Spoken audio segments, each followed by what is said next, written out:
At my son's graduation from McGill as the valedictorian, he thanked everyone who made him successful, including his mother, his professors, and his stepfather, Richard. He looked out at the crowd and said, "Richard, you have shown me what it means to have a father who truly invests in my future and understands the value of image." But he never mentioned me. The man who paid $200,000 in tuition fees simply ceased to exist in his narrative, so I stood up right in the middle of his speech and walked out. 2 months later, when his $120,000 dream job disappeared, and he came begging for my help, expecting a hidden trust fund, I looked him in the eye and told him the truth. It was already gone.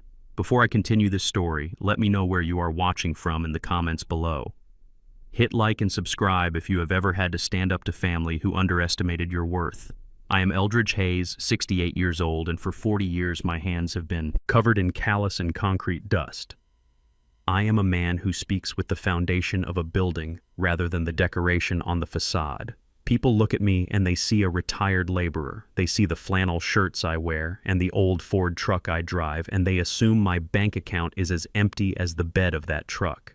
They do not know that I owned the largest minority-led contracting firm in Chicago before I sold it quietly 5 years ago. They do not know that the skyline of this city has my sweat mixed into the mortar. They see only what they want to see, which is an old man who has outlived his usefulness. My son Kendrick sees even less than that. He sees a relic. He sees a source of embarrassment. My ex-wife Francine sees a wallet that she thought had run dry years ago. And Richard, her new husband, sees a mark, a simpleton. He can outshine with leased luxury cars and credit card debt. Today was supposed to be the culmination of my life's work. It was the day my son became the first Hayes to graduate from a university, not just any university, but McGill in Montreal. It was a hot, humid day in late spring, the kind of day where the air feels heavy and sticks to your skin. The graduation ceremony was held in a massive tent on the lower field of the campus, surrounded by historic gray stone buildings that looked like castles. I arrived early wearing my best Sunday suit. It is not a designer label. It is a charcoal gray wool suit I bought at a department store 10 years ago, but it is clean pressed and fits me well. I walked to the entrance of the VIP section holding my ticket. The usher, a young girl with a polite smile, looked at my ticket and then looked at me. "I am sorry, sir," she said, pointing to the back. "This ticket is for the general seating area. The reserved section is full." I looked at the ticket again.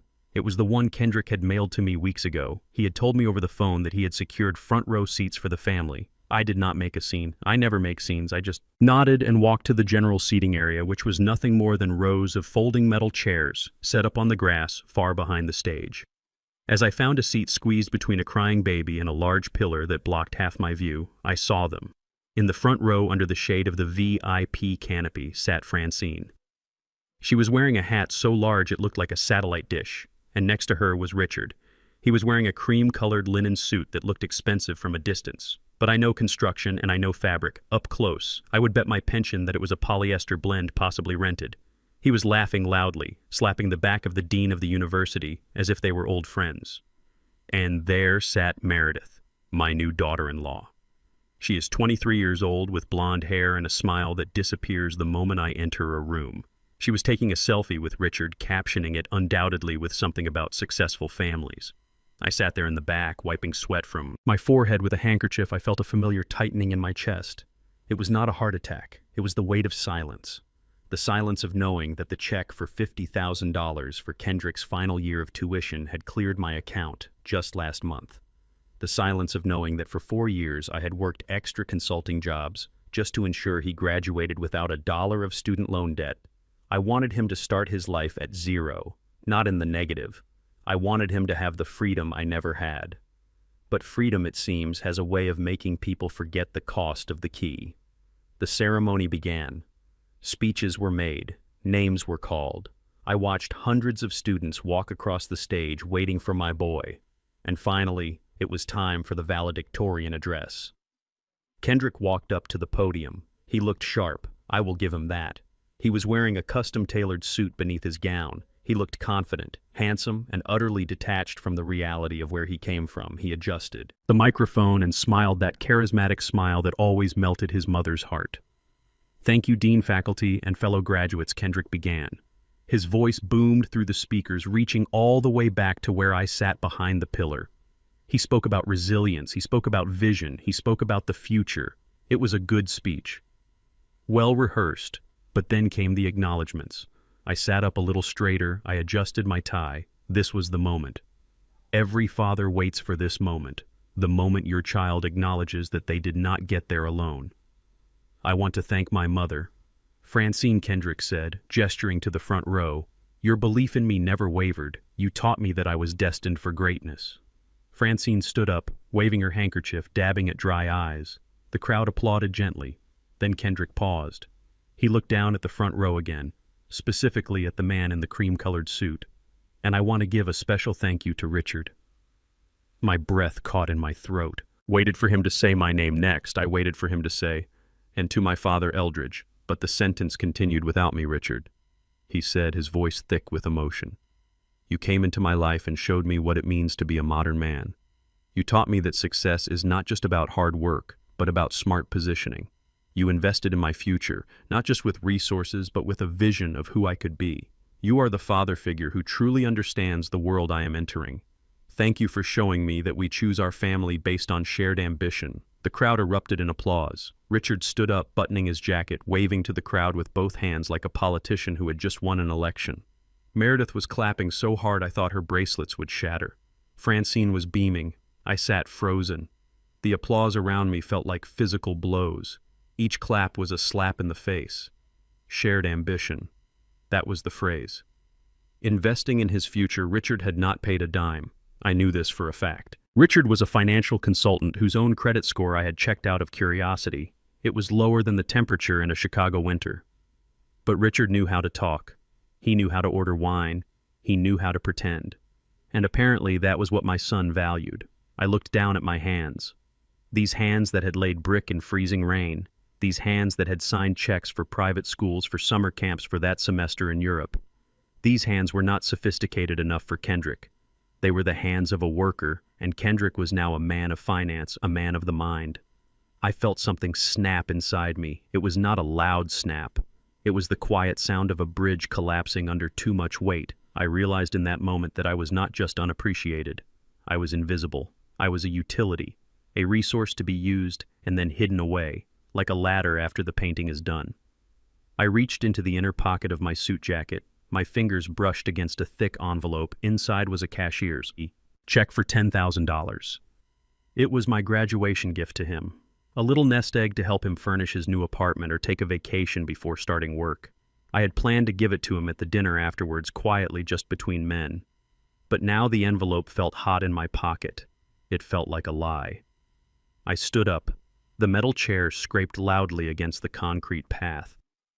The woman with the crying baby looked up at me, startled. The people behind me grumbled because I was blocking their view. But I did not care. I stepped out into the aisle. I am a big man, broad-shouldered and tall.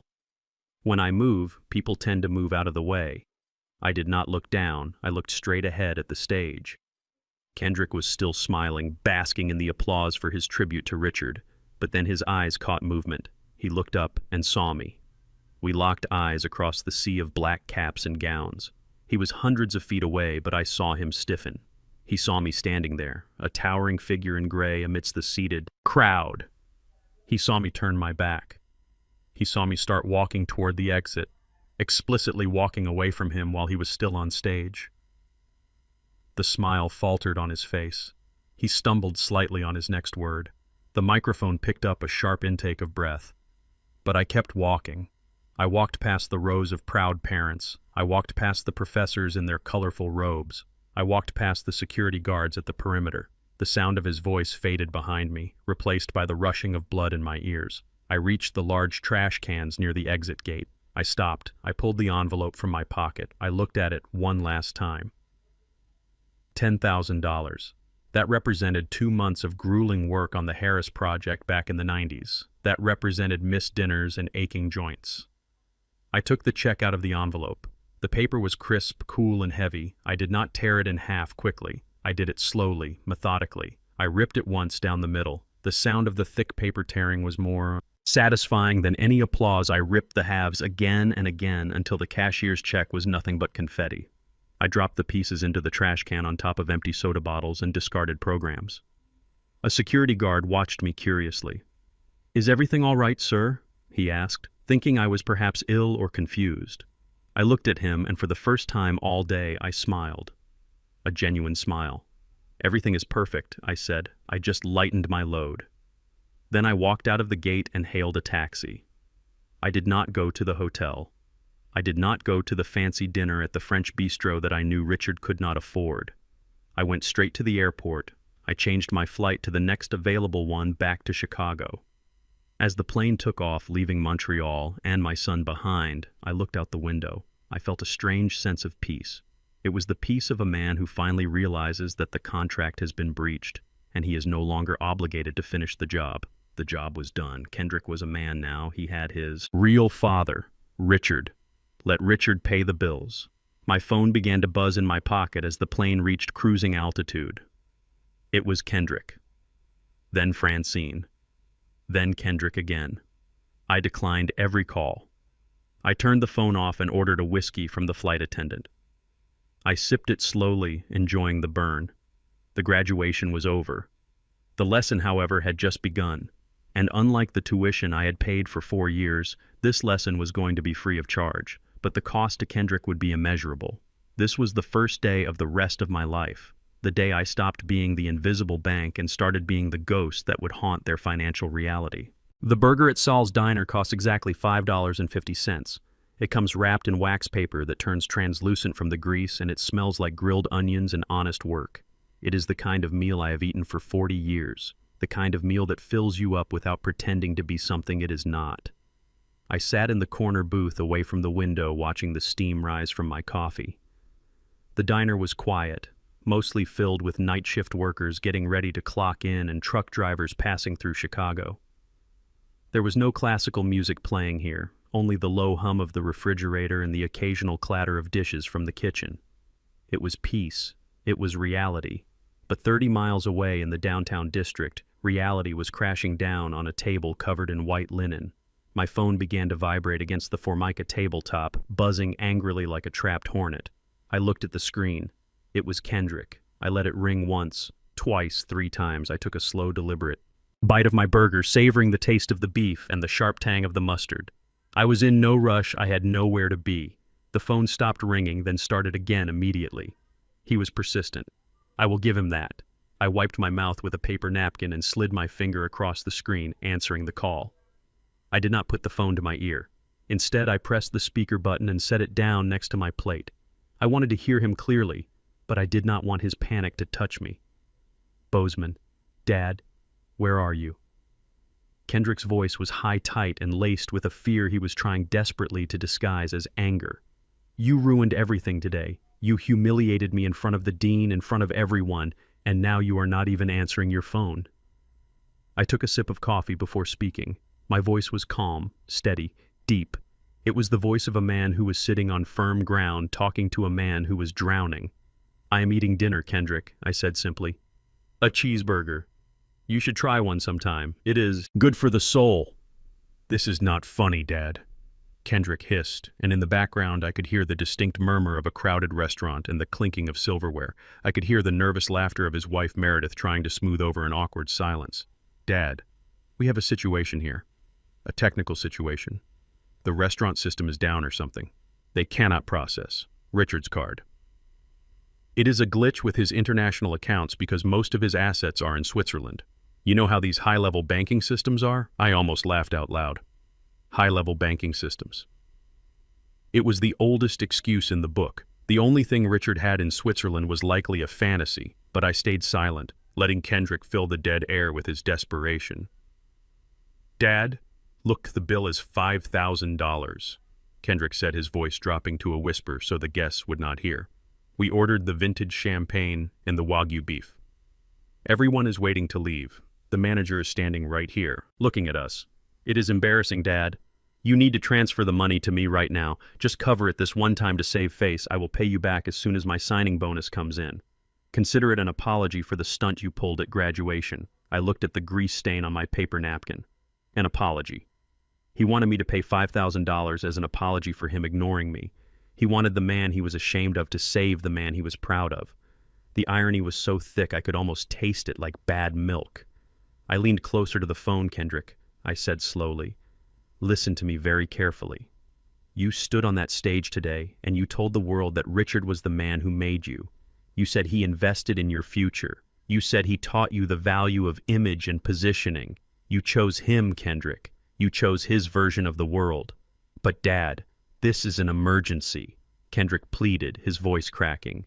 "If Richard is the man who raised you up, then let him raise the funds for this dinner," I said. My voice did not waver. "Let him use that positioning. You admire so much. Tell him to elevate the credit limit on his card, the way he elevated you above your own father." "Dad, please do not do this." Kendrick sounded like a child, now stripped of his valedictorian arrogance. "I am not doing anything." "Kendrick, I am finishing my burger," I said, and then I reached out and pressed the red button ending the call. I did not turn the phone off this time. I just flipped it over, screen down on the table. I picked up my burger again, but I did not eat immediately. Instead, I closed my eyes and I let myself imagine the scene taking place at Le Montreux. I knew that restaurant. I had laid the foundation for the building it was in 20 years ago. I knew the marble floors and the crystal chandeliers, and I knew exactly how sound carried in that room. I could see Richard sweating in his rented linen suit, tapping his card on the table, blaming the waiter, blaming the machine, blaming the Wi-Fi connection. I could see the manager, a man in a stiff black suit, standing with his hands clasped behind his back, his face an impassive mask of polite judgment. He would not care about Swiss bank accounts, he only cared about the bottom line. I could see Meredith checking her phone, pretending to be busy, avoiding the eyes of the other guests, the guests who were likely the parents of other students. People Richard was trying to impress to get them to invest in his schemes. They would be shifting in their seats, checking their watches, realizing slowly that the free meal was not free after all. And then there was Francine, my ex-wife, the woman who had told me I lacked ambition because I preferred to save money rather than flaunt it. I knew exactly what she would do. She would try to charm the manager first, flashing that smile that used to work on me, but the manager would not budge. The bill had to be paid. Police would be mentioned. The word theft would hang in the air like cigar smoke. I imagined Francine's hand going to her neck, reaching for the diamond choker that sat there glittering under the lights. It was a beautiful piece, vintage platinum and diamonds. I knew it well because I was the one who bought it for her. It was our 20th anniversary gift, the year my business finally broke the $1 million mark. I had saved for 6 months to buy that necklace because she had seen it in a magazine and said it made a woman look like royalty. Now that necklace bought with my sweat and my love would be the only thing that could save them. She would have to unclasp it, her fingers trembling, while Richard looked away, too cowardly to watch. She would have to hand it over to the manager as collateral, or perhaps they would have to drive to a pawn shop nearby while the manager sent a guard to accompany them. The humiliation would be absolute. It would not be a private shame. It would be public, visceral, and undeniable. I took another bite of my burger. The meat was cold now, but it still tasted better than any filet mignon had ever eaten. This was not cruelty, I told myself. This was education. My son had spent 4 years studying economics, studying markets, studying the flow of capital.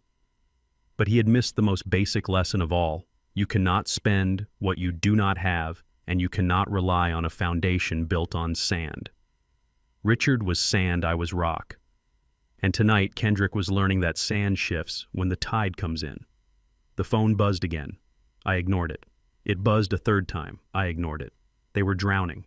And for the first time in his life, I was not going to throw a life preserver.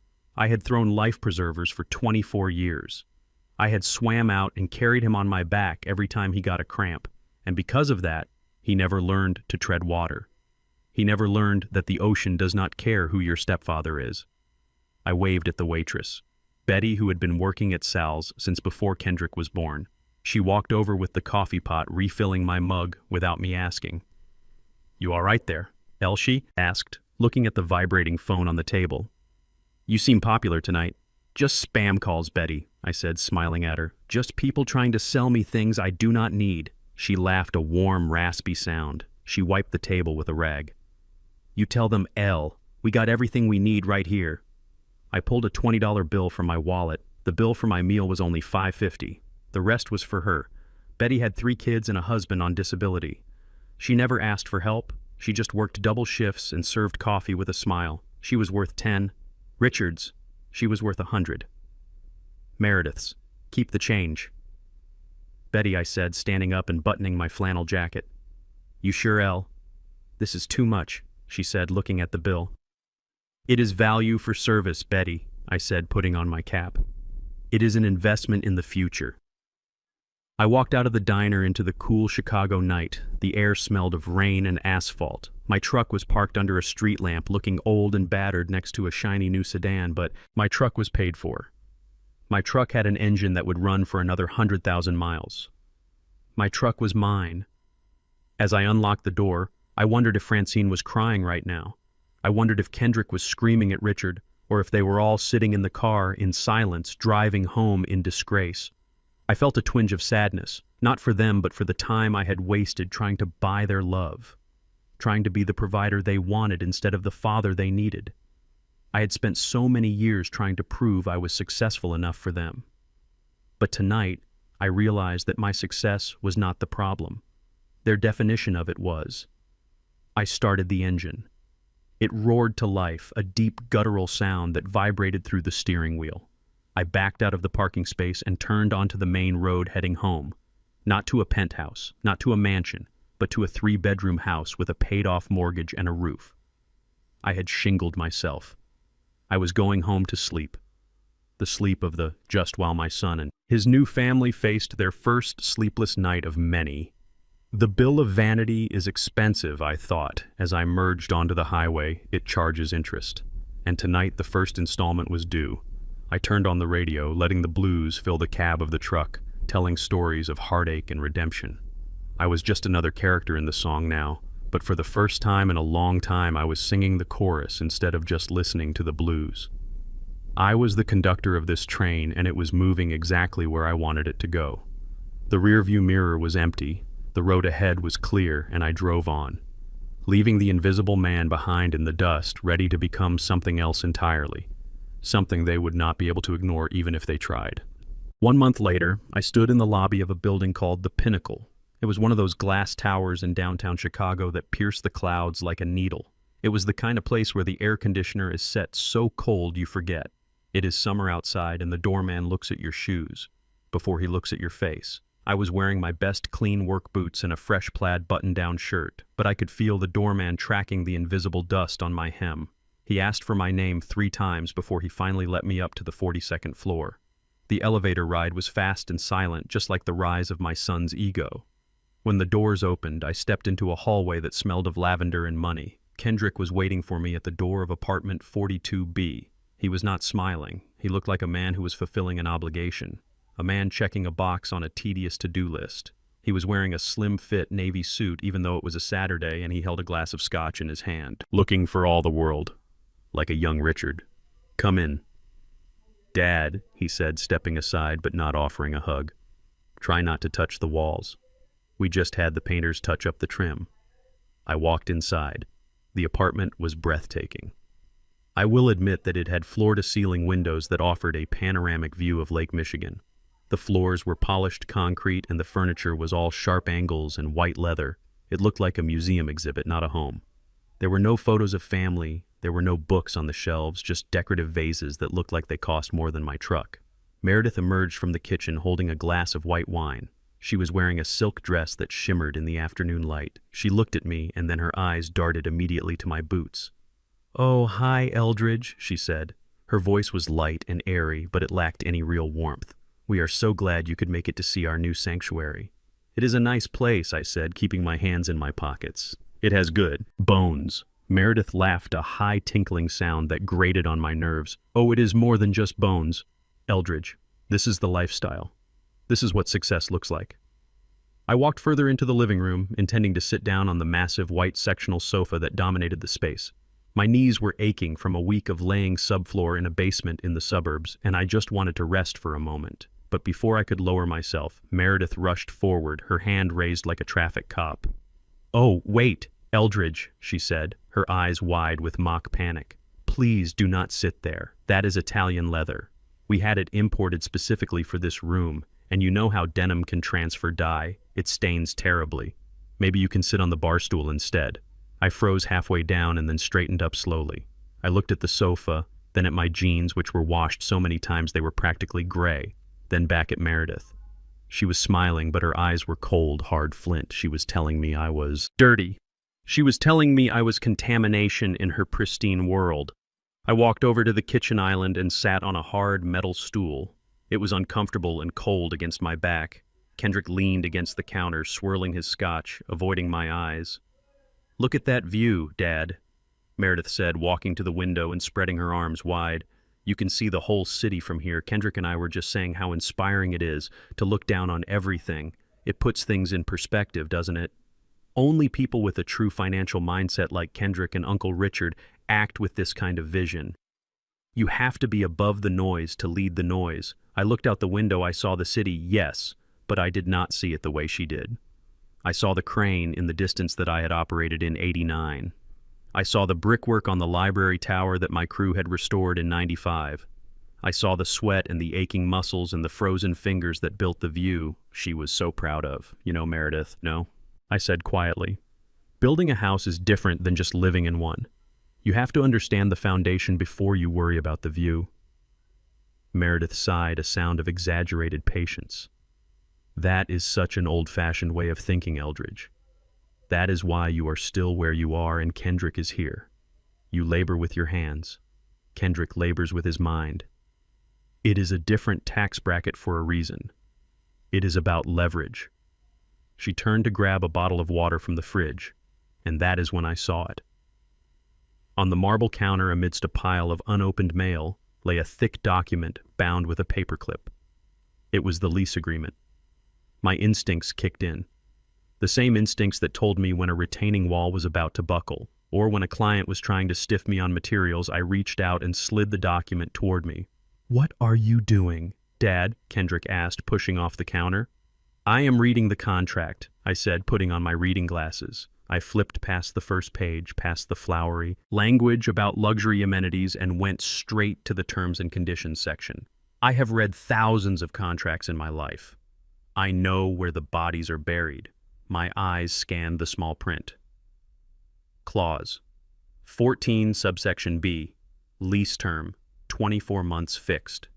Clause 16, early termination fee, $20,000, plus the remaining balance of the lease. Acceleration clause. I looked up at Kendrick, taking off my glasses.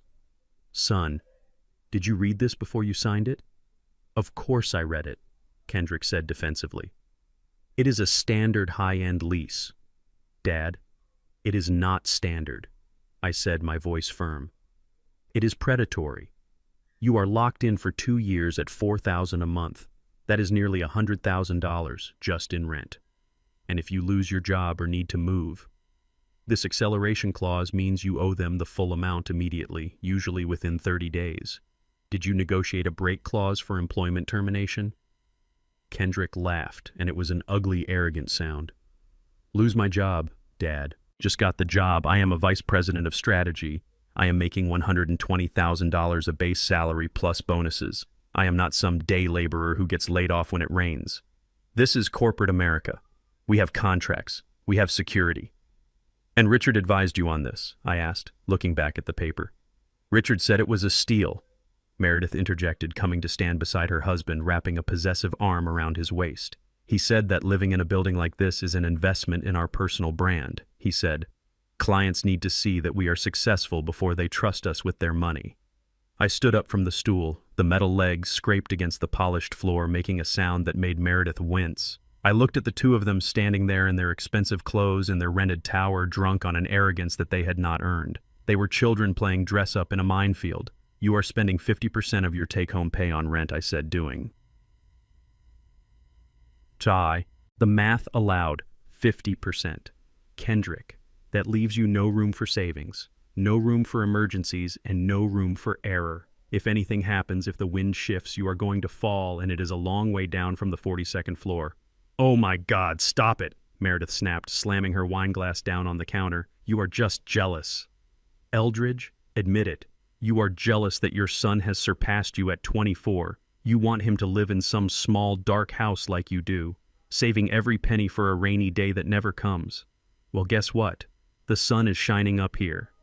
I looked at Kendrick, waiting for him to defend me, waiting for him to tell her that my small, dark house was the reason he had food on the table for 2 decades. But he just looked at me with a mixture of pity and annoyance. "Dad, you are killing the vibe," Kendrick said simply.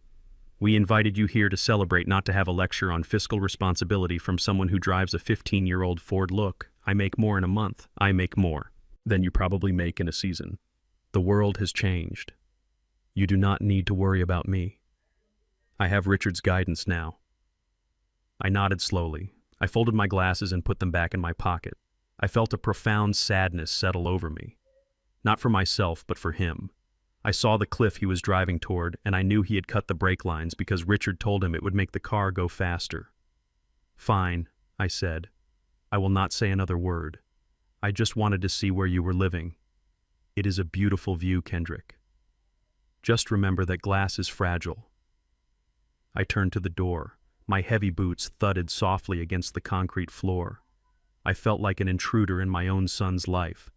I reached for the handle, but before I could turn it, Kendrick called out, "Dad." I stopped and turned, hoping for a goodbye, hoping for a thank you for coming. "Make sure you wipe your feet on the mat outside before you get in the elevator," Kendrick said, pointing at my boots. "The building management is really strict about dirt in the lobby." I looked at him one last time. I looked at the boy I had carried on my shoulders, who I had taught to ride a bike, who I had sat up with when he had a fever. He was gone, replaced by this stranger in a navy suit who was worried about dust in a lobby. I did not wipe my feet. I walked out into the hallway and let the heavy door click shut behind me. I pressed the button for the elevator, and when I stepped inside, I looked at my reflection in the mirrored walls. I saw a man who was tired, but I also saw a man who was free. I owed no one. I owned everything I had. And as the elevator plummeted 42 floors down, returning me to the earth where I belonged, I knew that the crash was coming for them. It was not a matter of if, it was a matter of when. And when it happened, that acceleration clause was going to hit harder than any concrete floor I had ever poured. The morning sun hit the glass facade of the Sterling Financial Tower, creating a blinding reflection that most people would squint at. But my son Kendrick walked right into it without blinking. He was wearing a navy blue suit that cost more than my first car, and his leather briefcase swung by his side in a rhythm of pure, unadulterated confidence. It was 8:45 in the morning on his first day of work, the day he believed his real life was finally beginning, the day he would step into the world of high finance that Richard had promised him, and leave the dusty world of manual labor far behind in his rearview mirror. I was not there in person. Of course, I was miles away, fixing a leaky roof on a community center. But I know my son. I know exactly how he walks when he thinks he has won. I can imagine him approaching the security desk in the lobby. The guard, a man in his 50s with tired eyes and a uniform that was slightly too tight, asked for his identification. Kendrick did not smile. He did not say good morning. He simply sighed. The sigh of a man who is already too important for procedural inconveniences, and flicked his ID badge onto the marble counter as if he were tossing a coin to a beggar. "I am the new Vice President of Strategy," Kendrick said, his voice echoing slightly in the cavernous lobby. "I am expected on the 45th floor. The guard picked up the badge, slowly checking the name against a list on his computer screen. He took his time. He did not like the tone, and in the working world, disrespect is a boomerang that always comes back around eventually. "I do not see you on the active access list, Mr. Hayes," the guard said, keeping his face neutral. "You will have to wait here while I call human resources." Kendrick laughed, a short, sharp sound of disbelief. "Call them then, but tell them I am not accustomed to waiting in lobbies. My time is billable." He checked his watch, a heavy gold timepiece that was a graduation gift from Francine bought on credit. He tapped his foot on the polished floor, impatiently checking his reflection in the glass turnstile, fixing a tie that was already perfect. He was the picture of success, waiting for the world to catch up to him. He did not know that the world was about to run him over. 10 minutes later, a young assistant came down. She did not look like the welcoming committee Kendrick had expected. She looked nervous, clutching a clipboard to her chest. "Mr. Hayes," she said softly, "please follow me." Kendrick grabbed his briefcase and breezed past the security guard without a backward glance. "See you around," he muttered, sarcastic and cold. The elevator ride up was smooth and silent. The numbers on the display climbed higher and higher. 10, 20, 30, 40. Kendrick felt his ears pop. He felt the rush of elevation, the physical sensation of rising above the common people. He adjusted his cuffs, rehearsing his opening line for his new team. When the doors opened on the 45th floor, he stepped out, ready to be greeted by applause or at least a corner office with a view. Instead, the hallway was quiet, painfully quiet. The assistant did not lead him to the executive wing where the mahogany desks and leather chairs lived. She led him down a side corridor to a small, sterile conference room with frosted glass walls. There was no view here, just a round table and 3 empty chairs. "Wait here, please," she said, and closed the door, leaving him alone. Kendrick set his briefcase down on the table. He frowned. The air in the room was stale. It smelled of industrial cleaner and anxiety. He checked his watch again. It was 9:15. He should be in a strategy meeting by now. He should be meeting the CEO. Why was he in this holding cell? The door opened, and a woman walked in. She was not the hiring manager who had courted him over expensive lunches. She was older, with steel-gray hair pulled back in a severe bun and eyes that had seen 1,000 dreams crushed. She carried a single manila folder. She did not shake his hand. She did not offer him water. She sat down opposite him and opened the folder. "Mr. Hayes," she began, her voice lacking any inflection. "I am Barbara from Human Resources. We have a situation regarding your employment offer."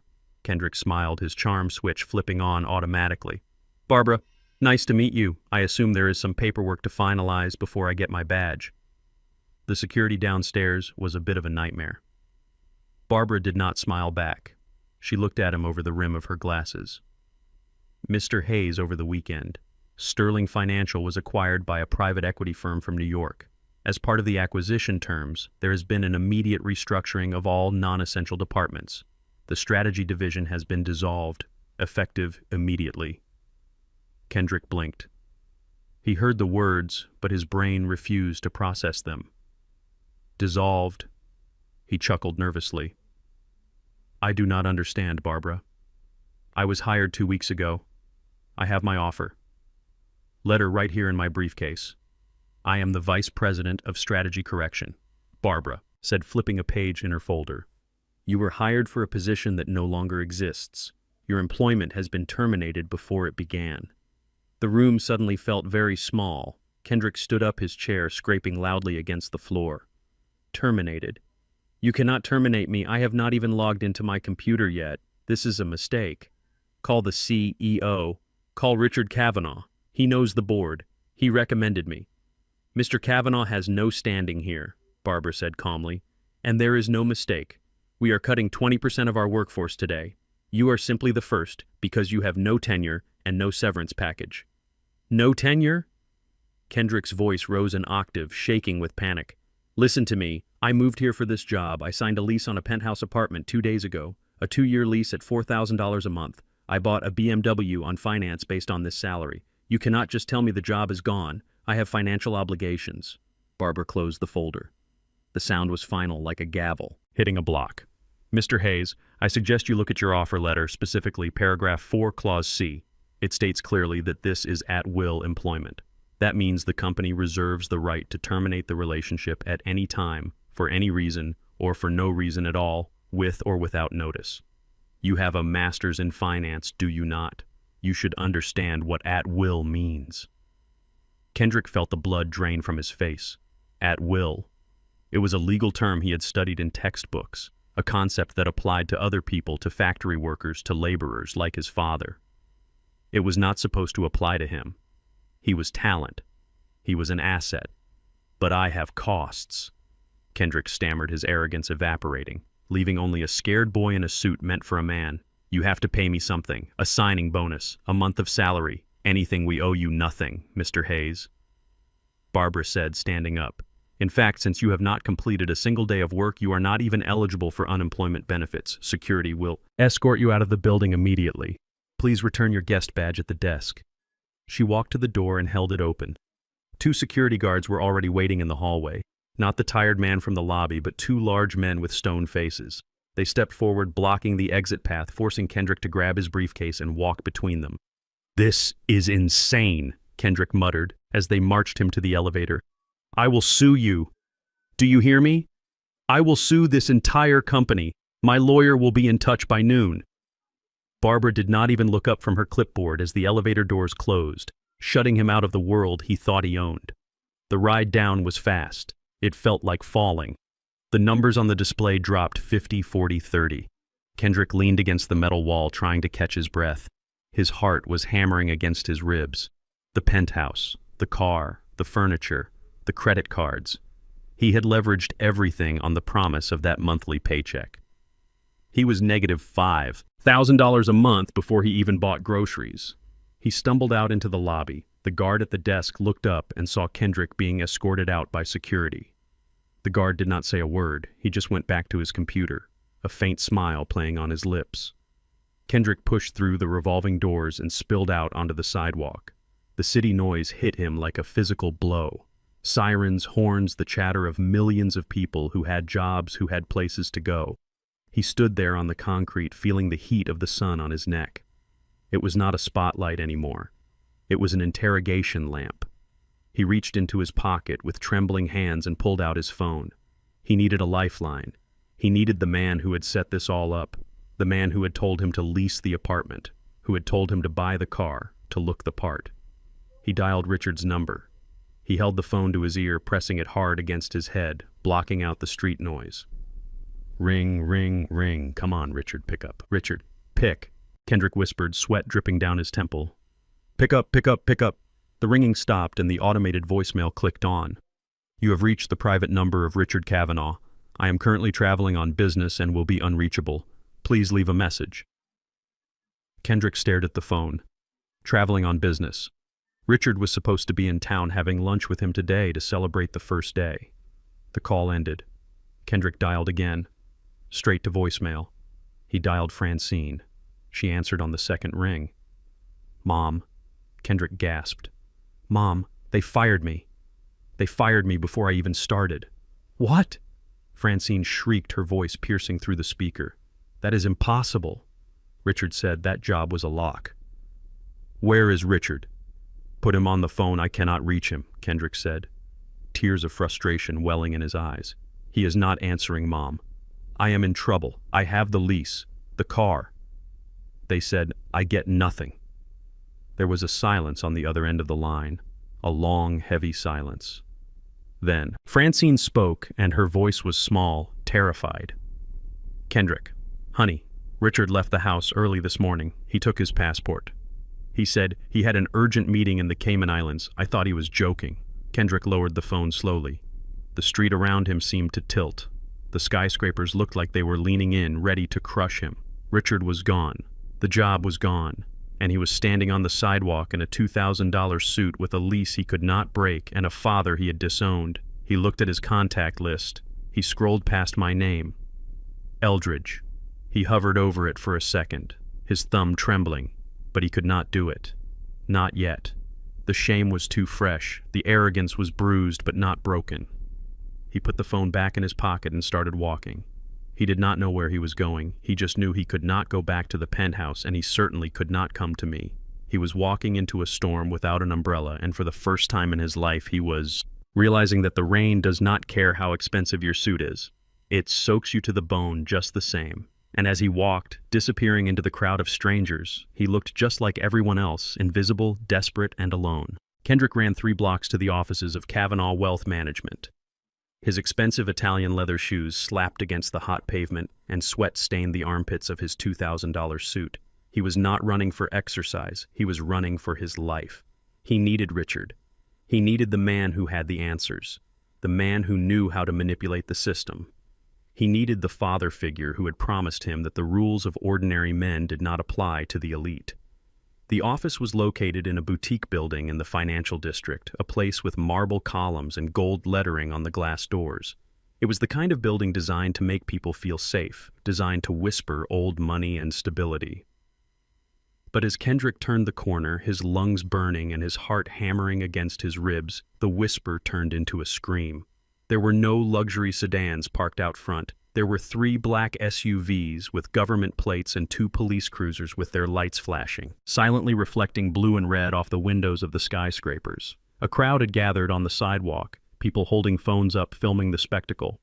Secretaries from nearby buildings whispering behind their hands. Kendrick stopped dead in his tracks, his chest heaving. He felt a cold knot form in his stomach, a sensation of dread that was heavier than the humid Chicago air. Yellow tape was stretched across the entrance. The revolving door was stopped jammed by a police officer standing guard. Kendrick pushed through the crowd using his elbows, ignoring the protests of the people he shoved aside. He had to get in. He had to warn Richard. He had to fix this. He ducked under the yellow tape before the officer could stop him. "Hey, you cannot go in there," the officer shouted, stepping forward, his hand resting on his holster. "I work here," Kendrick yelled, his voice cracking with panic. "I am family. My father is inside. That is Richard Kavanaugh's office." The officer grabbed Kendrick by the arm, his grip like a vice. He did not look impressed. He looked tired. He looked like a man who had spent all morning dealing with white-collar criminals who thought they were above the law. "If Richard Kavanaugh is your father, then you definitely do not want to go in there," the officer said, pulling Kendrick back to the sidewalk. "Stay behind the line, kid. Let me go." Kendrick struggled, his arrogance flaring up one last time. "You do not understand who we are. We have lawyers. We know the mayor. You are making a mistake." Before the officer could respond, the glass doors opened. 2 agents wearing windbreakers with FBI printed in bold yellow letters on the back stepped out. Between them was Richard. Kendrick gasped. The man he saw was not the golden god of finance who had toasted him at graduation. It was a small, deflated man wearing a wrinkled linen suit that looked 2 sizes too big. The famous Kavanaugh tan looked orange and patchy under the harsh sunlight. His hair, usually perfectly coiffed, was a mess falling over, his forehead giving him the look of a frightened animal. And on his wrists, the wrists that usually wore a Rolex and gold cufflinks, were shiny steel handcuffs. Richard. Kendrick screamed the name tearing from his throat. "Richard, tell them. This is a misunderstanding, right?" Richard looked up. He saw Kendrick standing there, held back by the police officer. For a second, Kendrick expected reassurance. He expected Richard to wink to say it was all part of a master plan, a misunderstanding that would be cleared up over lunch. But Richard's eyes were wild. Terrified Kendrick, Richard shouted, struggling against the agents. "Get the laptop, the one in the safe. Do not let them find the laptop. Call Sylvia. Call anyone. Just get me out of here. Shut your mouth." Kavanaugh, one of the agents, snapped, pushing Richard's head down as they moved him toward the back of a black SUV. But Richard did not shut up. He twisted his body, looking back at Kendrick. Desperation etched into every line of his face. It was not concern for Kendrick. It was self-preservation. "The Cayman accounts," Richard yelled, spit flying from his mouth.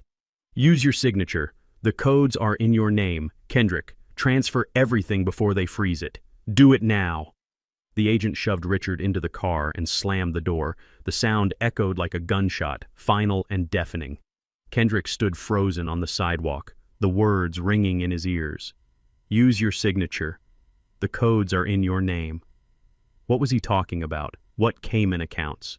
The crowd was buzzing now, smartphones recording every second of the humiliation. Kendrick felt the eyes of strangers on him, dissecting him, linking him to the man in handcuffs. He wanted to run. He wanted to disappear. But before he could move, a man in a cheap gray suit walked out of the building. He was holding a clipboard and he walked straight toward Kendrick as if guided by radar. "Are you Kendrick Hayes?" the man asked. His voice was flat, professional, devoid of emotion. Kendrick swallowed hard. He looked at the police. The officer then at the man. "Yes, I am Kendrick Hayes. Why?" The man nodded and pulled a thick envelope from his clipboard. He thrust it toward Kendrick's chest. "You are being served. Mr. Hayes, this is a subpoena to appear before a federal grand jury regarding the investigation into Kavanaugh Wealth Management and its subsidiaries." Subpoena. Kendrick took the envelope, his hands trembling so badly he almost dropped it. "I do not understand. I just graduated. I do not work for Richard. I work for Sterling Financial, or I did until this morning." The man laughed, a dry, humorless sound. "That is not what the paperwork says, Mr. Hayes. According to the documents seized this morning, You are the listed director and sole signatory of KH Consulting, strictly a shell company registered in Delaware 3 years ago. Kendrick felt the world spin. 3 years ago, he was a sophomore in college. He remembered Richard coming to his dorm room with a bottle of champagne and a stack of papers saying it was for an educational trust. Fund a way to save on taxes for his tuition, Richard had said. Sign here and here. Boy, it is just a formality to secure your future. Kendrick had signed. He had felt important. He had felt like an adult making business deals. I signed something for tuition, Kendrick whispered, the blood draining from his face. It was for my trust fund. It was for a tax shelter used to launder money from investors, the man said plainly. And according to the IRS, that company, KH Consulting, has failed to pay payroll taxes for the last 8 quarters. You currently owe the federal government approximately $50,000 in back taxes, plus penalties. And that is before the investors start suing you personally for the funds that flowed through your accounts. $50,000. Kendrick repeated the number, choking him. He looked at the black SUV driving away, carrying the man he had idolized, the man he had thanked on stage, the man he had honored instead of me. Richard told me he was paying for my school. Kendrick stammered, tears stinging his eyes. He said he was investing in me. He was investing in a scapegoat, the man said, turning to walk away. You might want to find a lawyer, Mr. Hayes. A real one. Not whoever your stepfather uses. Good luck. You are going to need it. Kendrick stood alone on the sidewalk.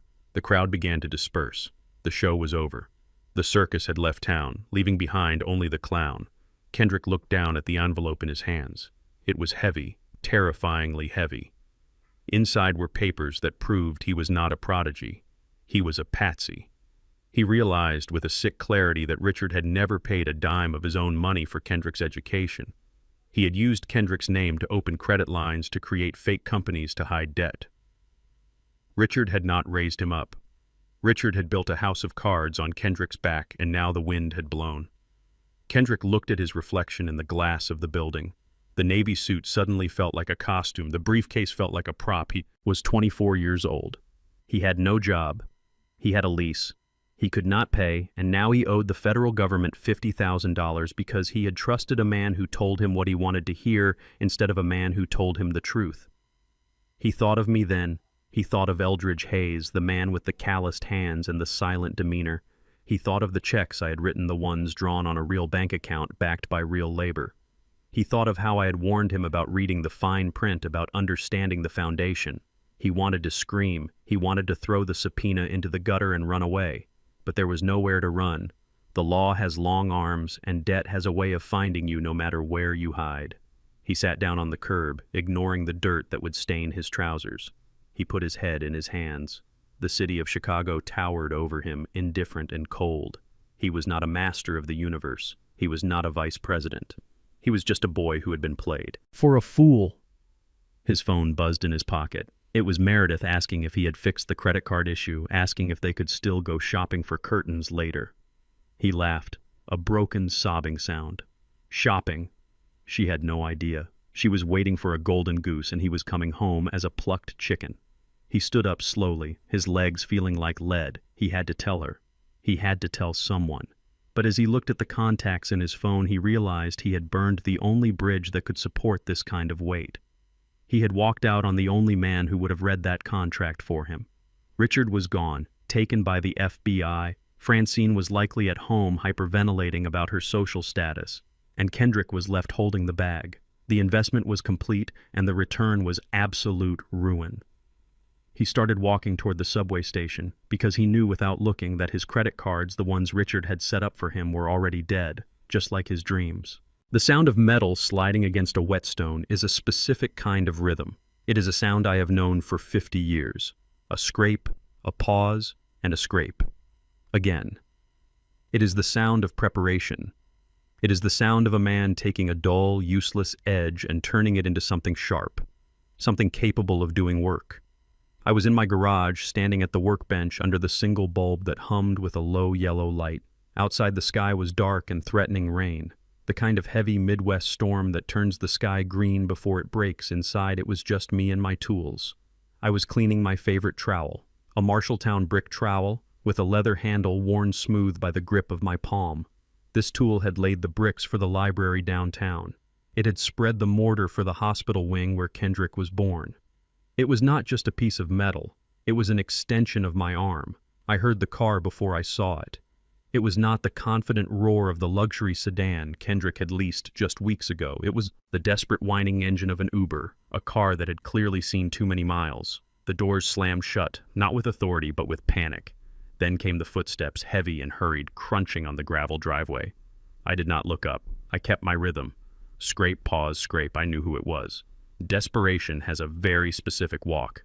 The side door of the garage burst open, letting in a gust of humid wind. Kendrick and Meredith stood there framed by the stormy night. They looked like ghosts of the people I had seen at the penthouse just a week ago. Kendrick's suit was wrinkled as if he had slept in it. Meredith's hair, usually sprayed into perfect submission, was loose and frizzy. Her makeup smudged around her eyes, giving her the look of a raccoon caught in a trash can. They were breathing hard, eyes darting around my garage, looking at the shelves of paint cans, the stacks of lumber, the orderly rows of tools as if they were seeing them for the first time. They did not say hello, they did not ask how I was. They did not apologize for the insults at the graduation or the humiliation at the penthouse. They bypassed common decency entirely and went straight to the demand. "Dad, thank God you are home," Kendrick said, his voice cracking. He stepped forward, almost tripping over a coil of extension cord. "We have a crisis, a major crisis. Richard has been arrested. The FBI seized everything. The accounts are frozen, Dad. They are talking about jail time for tax evasion. They are saying I am liable for $50,000 plus legal fees. I did not stop sharpening the trowel. I focused on the edge, watching the metal shine under the light. Scrape, pause, scrape." I said nothing. Meredith pushed past Kendrick, stepping into my personal space. She smelled of stale perfume and fear. "Listen to us, Eldridge. This is not the time for your silent treatment. We need liquid cash and we need it now. The lawyers want a retainer just to look at the case, and the IRS is already sending letters. We have figured out a solution, a solution." I repeated calmly, keeping my eyes on the blade. I finally looked up at them. "You figured out a solution for a problem you created. That is a first. Do not be sarcastic." Meredith snapped, her hands shaking. "It is simple, Eldridge. We checked the property values in this neighborhood. This house, your house sits on a double lot. The market is hot right now, even for an old place like this. We need you to take out a home equity line of credit, or better yet, a reverse mortgage. We can get maybe $200,000 out of this place by Friday. That covers the tax debt, pays the lawyers, and leaves us a cushion to survive until Kendrick gets a new job." I stopped moving the trowel. The silence in the garage was sudden and absolute. I looked at the two of them standing there, proposing that I sell the roof over my head to pay for their vanity. It was not a request. It was an instruction. "You want me to mortgage my home?" I asked, my voice low and level. "It is the only asset we have access to," Kendrick said, pleading. "Now, Dad, come on.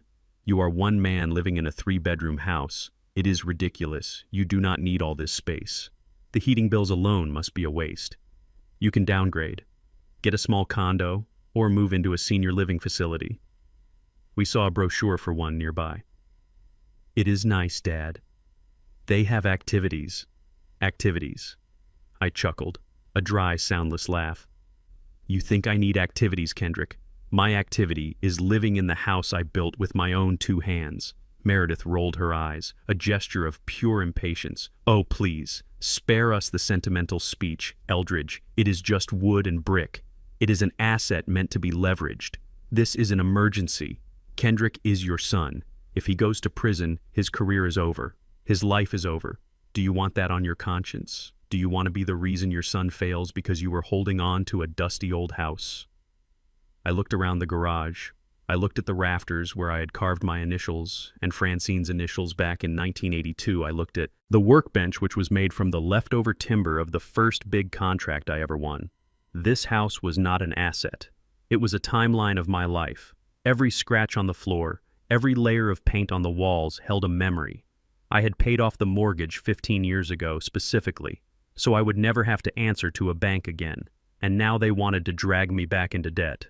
I set the trowel down on the bench. The metal clinked against the wood. "This house is not an asset," I said, my voice rising slightly for the first time. It is 40 years of sweat. It is 40 years of waking up at 5 in the morning and coming home with cement dust in my lungs. It is the reason you ate, Kendrick. It is the reason you had clothes on your back. This house is the physical proof that I worked while others played. And you want me to give it to the bank to pay for a mess you made because you were too lazy to read a contract and too greedy to ask questions. It is not greed, it is finance, Kendrick shouted, his face turning red. You do not understand how the world works. Dad, you use leverage to get out of trouble. We will pay you back. When I get back on my feet, when I get a new position, we will pay off the loan. You will not even notice. You will pay me back, I asked, looking him dead in the eye. Like you paid me back for college. Like you paid me back for the car. I bought you when you turned 16. You have never paid anyone back in your life, Kendrick. You take.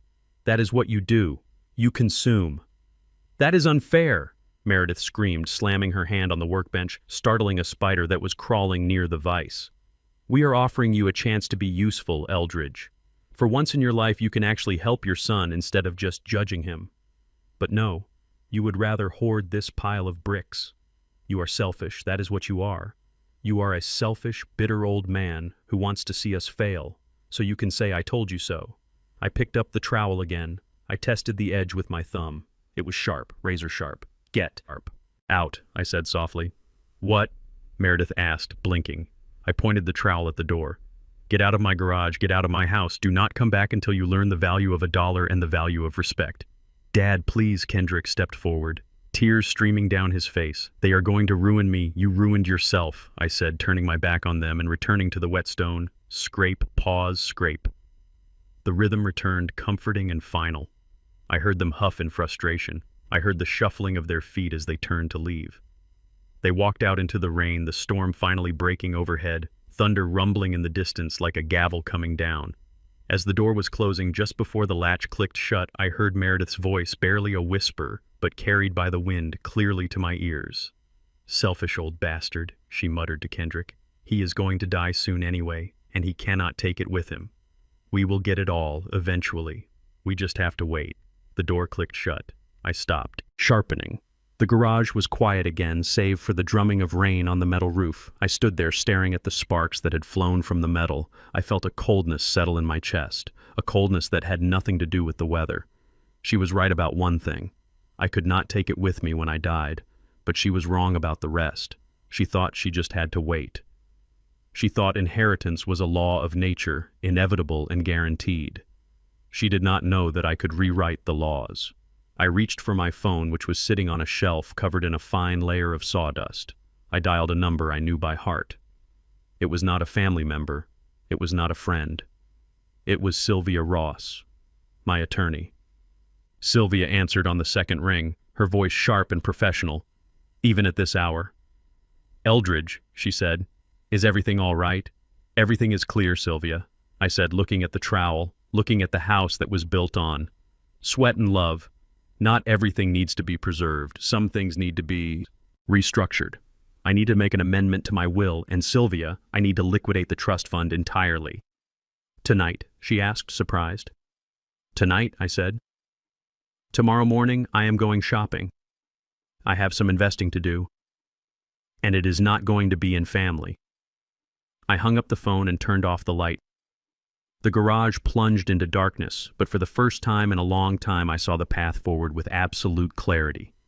They wanted my assets. They wanted the fruit of my labor without the labor.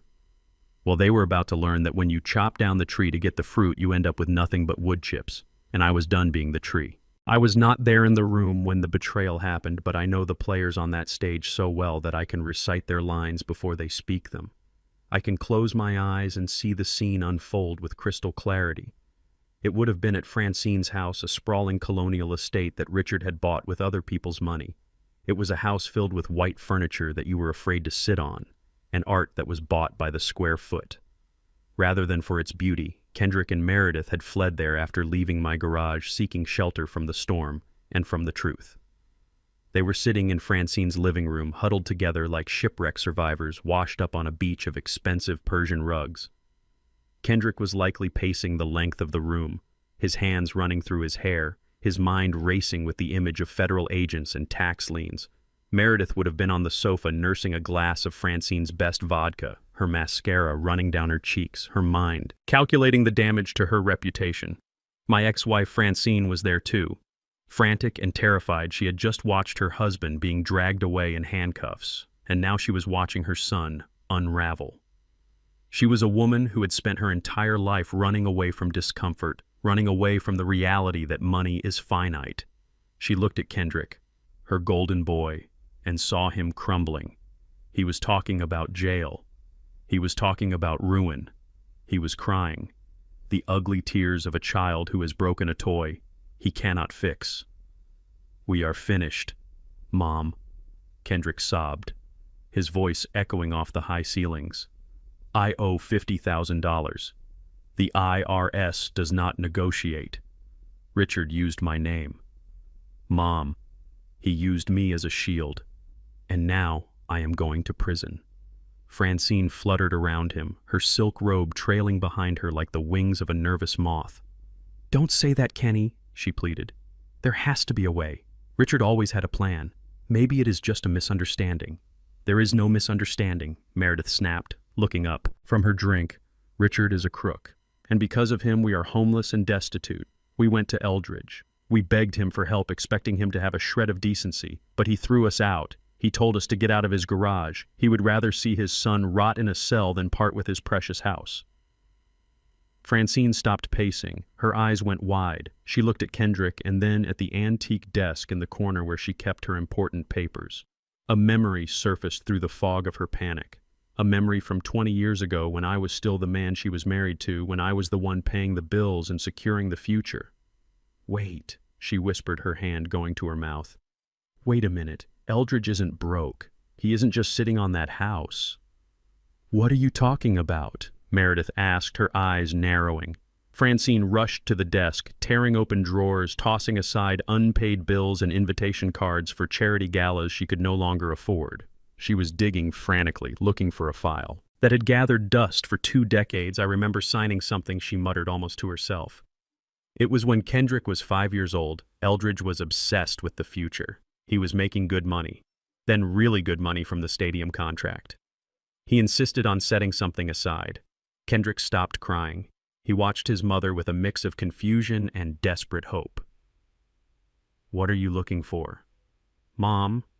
Francine pulled out a faded manila folder. It was thin, but the label on it was typed in bold black letters, "The Kendrick Education Trust." She opened it, her hands trembling as she scanned the document inside. "Here it is," she gasped, turning to face them. "I knew I wasn't crazy. Eldridge set up a trust fund for you. He put in a lump sum of $50,000 back in 1998. He said it was to grow with compound interest until you were ready to build your life." Kendrick snatched the folder from her hands. He stared at the numbers. He stared at the projection chart attached to the back. The initial deposit was $50,000, but with 20 years of aggressive market growth, the estimated value at the bottom of the page was staggering. It was nearly $150,000. $150,000. Kendrick whispered the number, rolling off his tongue like a prayer. He looked up at Meredith, and I can imagine the look in his eyes. It was the look of a starving man spotting a banquet. "He has this money?" Meredith asked, standing up slowly, the vodka glass forgotten on the table. "He has had this money the entire time." Francine nodded, looking at the date on the paper. "He never touched it. He told me once that this was untouchable, that it was the foundation for Kendrick's empire. But we got divorced and Richard came along, and I just forgot about it. I assumed maybe he spent it. But here is the annual statement from last year. It is still active. The account is with a private brokerage." Kendrick's shock turned instantly into rage. It was a transformation that only the entitled can manage. He did not feel gratitude that his father had saved for him. He felt betrayed that he had not been given it sooner. He slammed the folder down on the coffee table, his face twisting into a scowl. "He knew," Kendrick shouted. "He knew. He had this money sitting there, earning interest while I was standing in his garage begging for a loan. He watched me cry. Mom, he watched me humiliate myself, asking him to mortgage his house when he had this sitting in a bank account. In my name. He is a monster," Meredith hissed, her survival instincts kicking into overdrive. She walked over to the table and picked up the document, reading the fine print like a vulture picking at a carcass. "Look at this, Kendrick. It says, Kendrick Hayes, Trust. It has your name on it. It belongs to you. He is just the trustee. He is the custodian. This is your money, and he is holding it hostage." "Why didn't he give it to me when I graduated?" Kendrick asked, pacing again, but this time with the energy of anger instead of fear. "Why didn't he give it to me when I got the job? He let me go into debt. He let me rely on Richard knowing Richard was a fraud. He wanted this to happen. He wanted to see me fail." "It is control," Francine said, shaking her head sadly. "Eldridge always wanted control. He hated that you looked up to Richard. He hated that you wanted a life bigger than his dusty construction sites. He is punishing you, Kenny. He is punishing you for being successful. Successful." The word hung in the air, a bitter joke considering their current reality. But in their minds, they were still successful people, temporarily embarrassed by circumstances. "He cannot do this," Meredith said, her voice hard and cold. She pulled out her phone, her thumbs flying across the screen, searching for legal precedents, searching for aggressive lawyers. "This is theft, Kendrick. If he is withholding trust assets that belong to the beneficiary, especially when the beneficiary is in financial distress, that is a breach of fiduciary duty. We can sue him. Sue him." Francine looked worried. "Eldridge can be stubborn, you know that." "We don't just sue him," Meredith said, looking up with a shark-like grin. "We destroy him. We take the money and we sue him for damages, for emotional distress, for the interest lost because he didn't disburse it sooner. This is $150,000, Francine. That pays off the tax debt. It pays the lawyers for Richard. It pays our rent. It saves us." Kendrick looked at the folder again. He looked at my signature at the bottom of the page, a strong, steady signature written in blue ink. It was the signature of a man who loved his son enough to sacrifice $50,000 in 1998, a fortune back then, just to ensure his boy would never struggle. And yet all Kendrick saw was a weapon. He watched me beg. Kendrick repeated, his voice dropping to a dangerous whisper. He stood there sharpening his tools, acting like a poor martyr while he was sitting on my fortune. He laughed at us, Meredith. He told us to get out. He enjoyed it. He is jealous of you, Meredith reinforced, stepping close to him, putting her hands on his shoulders. He knows you are better than him. He knows you have a future and he has nothing but a past. He is trying to sabotage you, but we won't let him. This is the answer, Kendrick. This is the miracle we needed. Kendrick nodded slowly. The fear was gone, replaced by a cold resolve. He picked up the phone. He did not dial my number. He did not call to ask for an explanation or to say thank you for the savings. He called a number Meredith had found on Google, a lawyer who specialized in family disputes and asset recovery. "Hello," Kendrick said into the phone, his voice regaining that arrogant tilt. "I need to speak to someone about a lawsuit. I am being defrauded by a trustee. My father is withholding assets that belong to me. I want to file an emergency motion. I was sitting at home in my kitchen drinking a cup of tea, listening to the rain fall on the roof, unaware that the money I had saved with love was now being forged into a blade to stab me in the back. They did not see a father, they saw a bank vault. And they had just decided that if they couldn't find the combination, they were going to use dynamite. They did not know that the dynamite was going to blow up in their faces. They did not know that a trust fund is not just a pile of cash, it is a contract. And contracts, as I had tried to tell them, have terms and conditions. Back in Francine's living room, they toasted with the expensive vodka, celebrating their discovery, convinced they had found the golden ticket. They laughed, imagining the look on my face when the lawsuit hit, imagining me scrambling to write them a check. They felt smart. They felt powerful. They had no idea that they had just declared war on the one man who actually knew how to win a fight. The morning sun has a way of revealing the truth about a house. It shows you where the paint is peeling and where the wood is strong. I was sitting on my front porch at 7 in the morning with a mug of black coffee in my hand, watching the light hit the oak tree. I planted 30 years ago. It was a Tuesday. The neighborhood was quiet, just the sound of birds and the distant hum of traffic on the interstate. It was the kind of peace that a man works his whole life to earn, the kind of peace that usually signals a storm is coming. I saw the mail carrier turn the corner. It was Carl, a man I have known since his knees were good and his hair was black. He walked up my driveway with a heavy step carrying a bundle of letters. But today he did not wave. He did not smile.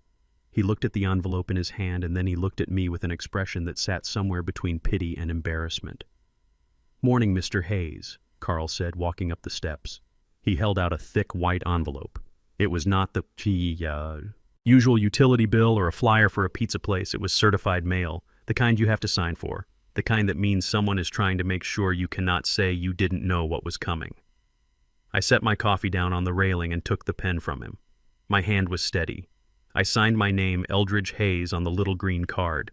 The ink was barely dry before Carl nodded and walked away quickly, as if he wanted to put as much distance as possible between himself and whatever bad news he had just delivered. I sat back down in my rocking chair. The envelope was heavy. It was expensive, stationery, thick, and textured. In the top left corner, in bold, aggressive lettering, it read, "The Law Offices of Steinberg and Thorne." Immediate action required. I did not open it immediately. I took a sip of my coffee. The steam warmed my face. I looked at the oak tree again. I remembered the day Kendrick helped me rake the leaves under that tree. He was 10 years old, complaining about blisters on his soft hands, asking why we couldn't just hire someone like the neighbors. I told him then that labor is how you learn the value of the land. He didn't understand it then, and holding this letter, I knew he didn't understand it. Now I slid my finger under the flap of the envelope and tore it open neatly inside. There were 10 pages of legal documents. The language was cold, precise, and designed to intimidate. It was the language of war. The Kendrick Hayes Trust. Demand for accounting and immediate disbursement. I began to read. The letter accused me of everything short of murder. It stated that I, Eldridge Hayes, acting as trustee, had willfully and maliciously withheld assets belonging to the beneficiary Kendrick Hayes. It claimed that I had breached my fiduciary duty. It claimed that I had caused emotional distress and financial hardship. It demanded the immediate release of $150,000 plus accrued interest within 48 hours, or else they would file a civil suit for misappropriation of funds, or else they would seek punitive damages, or else they would drag my name through the mud of the court system, proving that I was a bitter old man stealing from his own son. I read the words, misappropriation of assets, out loud. The phrase tasted like ash in my mouth. Misappropriation meant stealing. It meant using something that wasn't yours for your own gain. I thought about the $50,000 I had saved in '98. I thought about the overtime, the missed holidays, the weekends spent wiring houses while other fathers watched football. I had saved that money so he would never have to know the panic of an empty bank account. And now he was accusing me of stealing it because I wouldn't let him use it to clean up a mess he made with a con artist. A younger version of me might have been angry. I might have torn the letter up and driven over to Francine's house to scream at them. But I am not young anymore, and I have learned that anger is a waste of energy. When you have a strategy, anger is for people who are surprised. I was not surprised. I had expected this. The moment Meredith found out about the money, I knew the sharks would circle. I folded the letter and put it back in the envelope. I finished my coffee down to the dregs.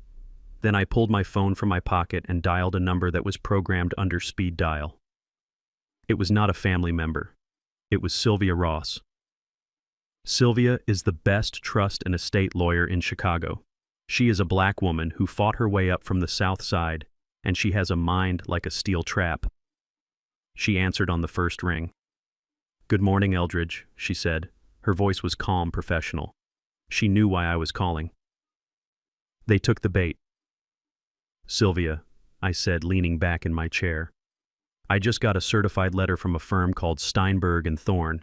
They are demanding the trust fund. They are threatening to sue for misappropriation." Sylvia laughed a low, confident sound. "Steinberg and Thorne." She said, "I know them. They are ambulance chasers." "Eldridge. They specialize in quick settlements and intimidation. They are not litigators. They are bullies. Well, these bullies want $150,000 by Thursday," I said, "or they are going to take me to court." "Let them," Sylvia said. Her tone shifted, becoming sharper. "Let them file the motion." "Eldridge, we have been waiting for this. This is exactly what we needed to trigger the final clause of the trust document. Did they accuse you of malice?" "Yes," I said, looking at the letter. "They called it willful and malicious, withholding." "Perfect," Sylvia said.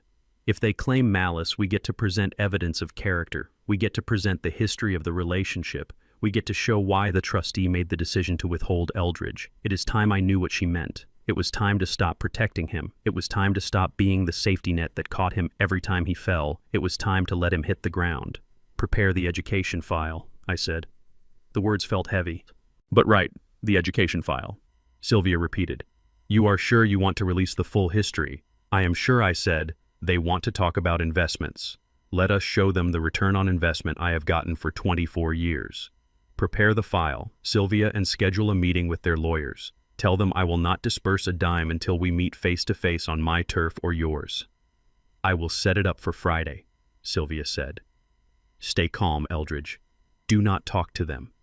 Do not answer their calls. Let everything go through me. I hung up the phone. The sun was higher now, burning off the morning dew. The day was getting hot. I stood up and stretched, feeling the stiffness in my back. The letter was sitting on the table, a declaration of war from my own flesh and blood. It should have broken my heart, but my heart had already broken at the graduation ceremony. Now there was only resolve. I walked into the garage and pulled out my lawnmower. It is an old John Deere, a reliable machine that I have kept running with my own hands for 15 years. I checked the oil. I filled the gas tank. I primed the engine. I pulled the cord and it roared to life, a loud mechanical growl that drowned out the birds and the traffic and the thoughts in my head. I pushed the mower out onto the lawn. The smell of cut grass filled the air, fresh and green. It is a smell I love. It is the smell of order. I started walking back and forth in straight lines, creating a pattern on the chaotic growth of the yard. Back and forth. Back and forth. It is simple work. Honest work. You push the machine and the grass gets cut. You put in the effort and you see the result. As I mowed, I could feel my phone vibrating in my pocket. It buzzed against my thigh, persistent and angry. I knew who it was. It was Meredith, or maybe Kendrick, or maybe their cheap lawyer trying to scare me into paying before the deadline. Buzz, buzz, buzz. I did not stop pushing the mower. I did not check the screen. I let it ring. I let them scream into the void. They wanted my attention. They wanted my fear. They wanted my money, but all they were going to get was the voicemail.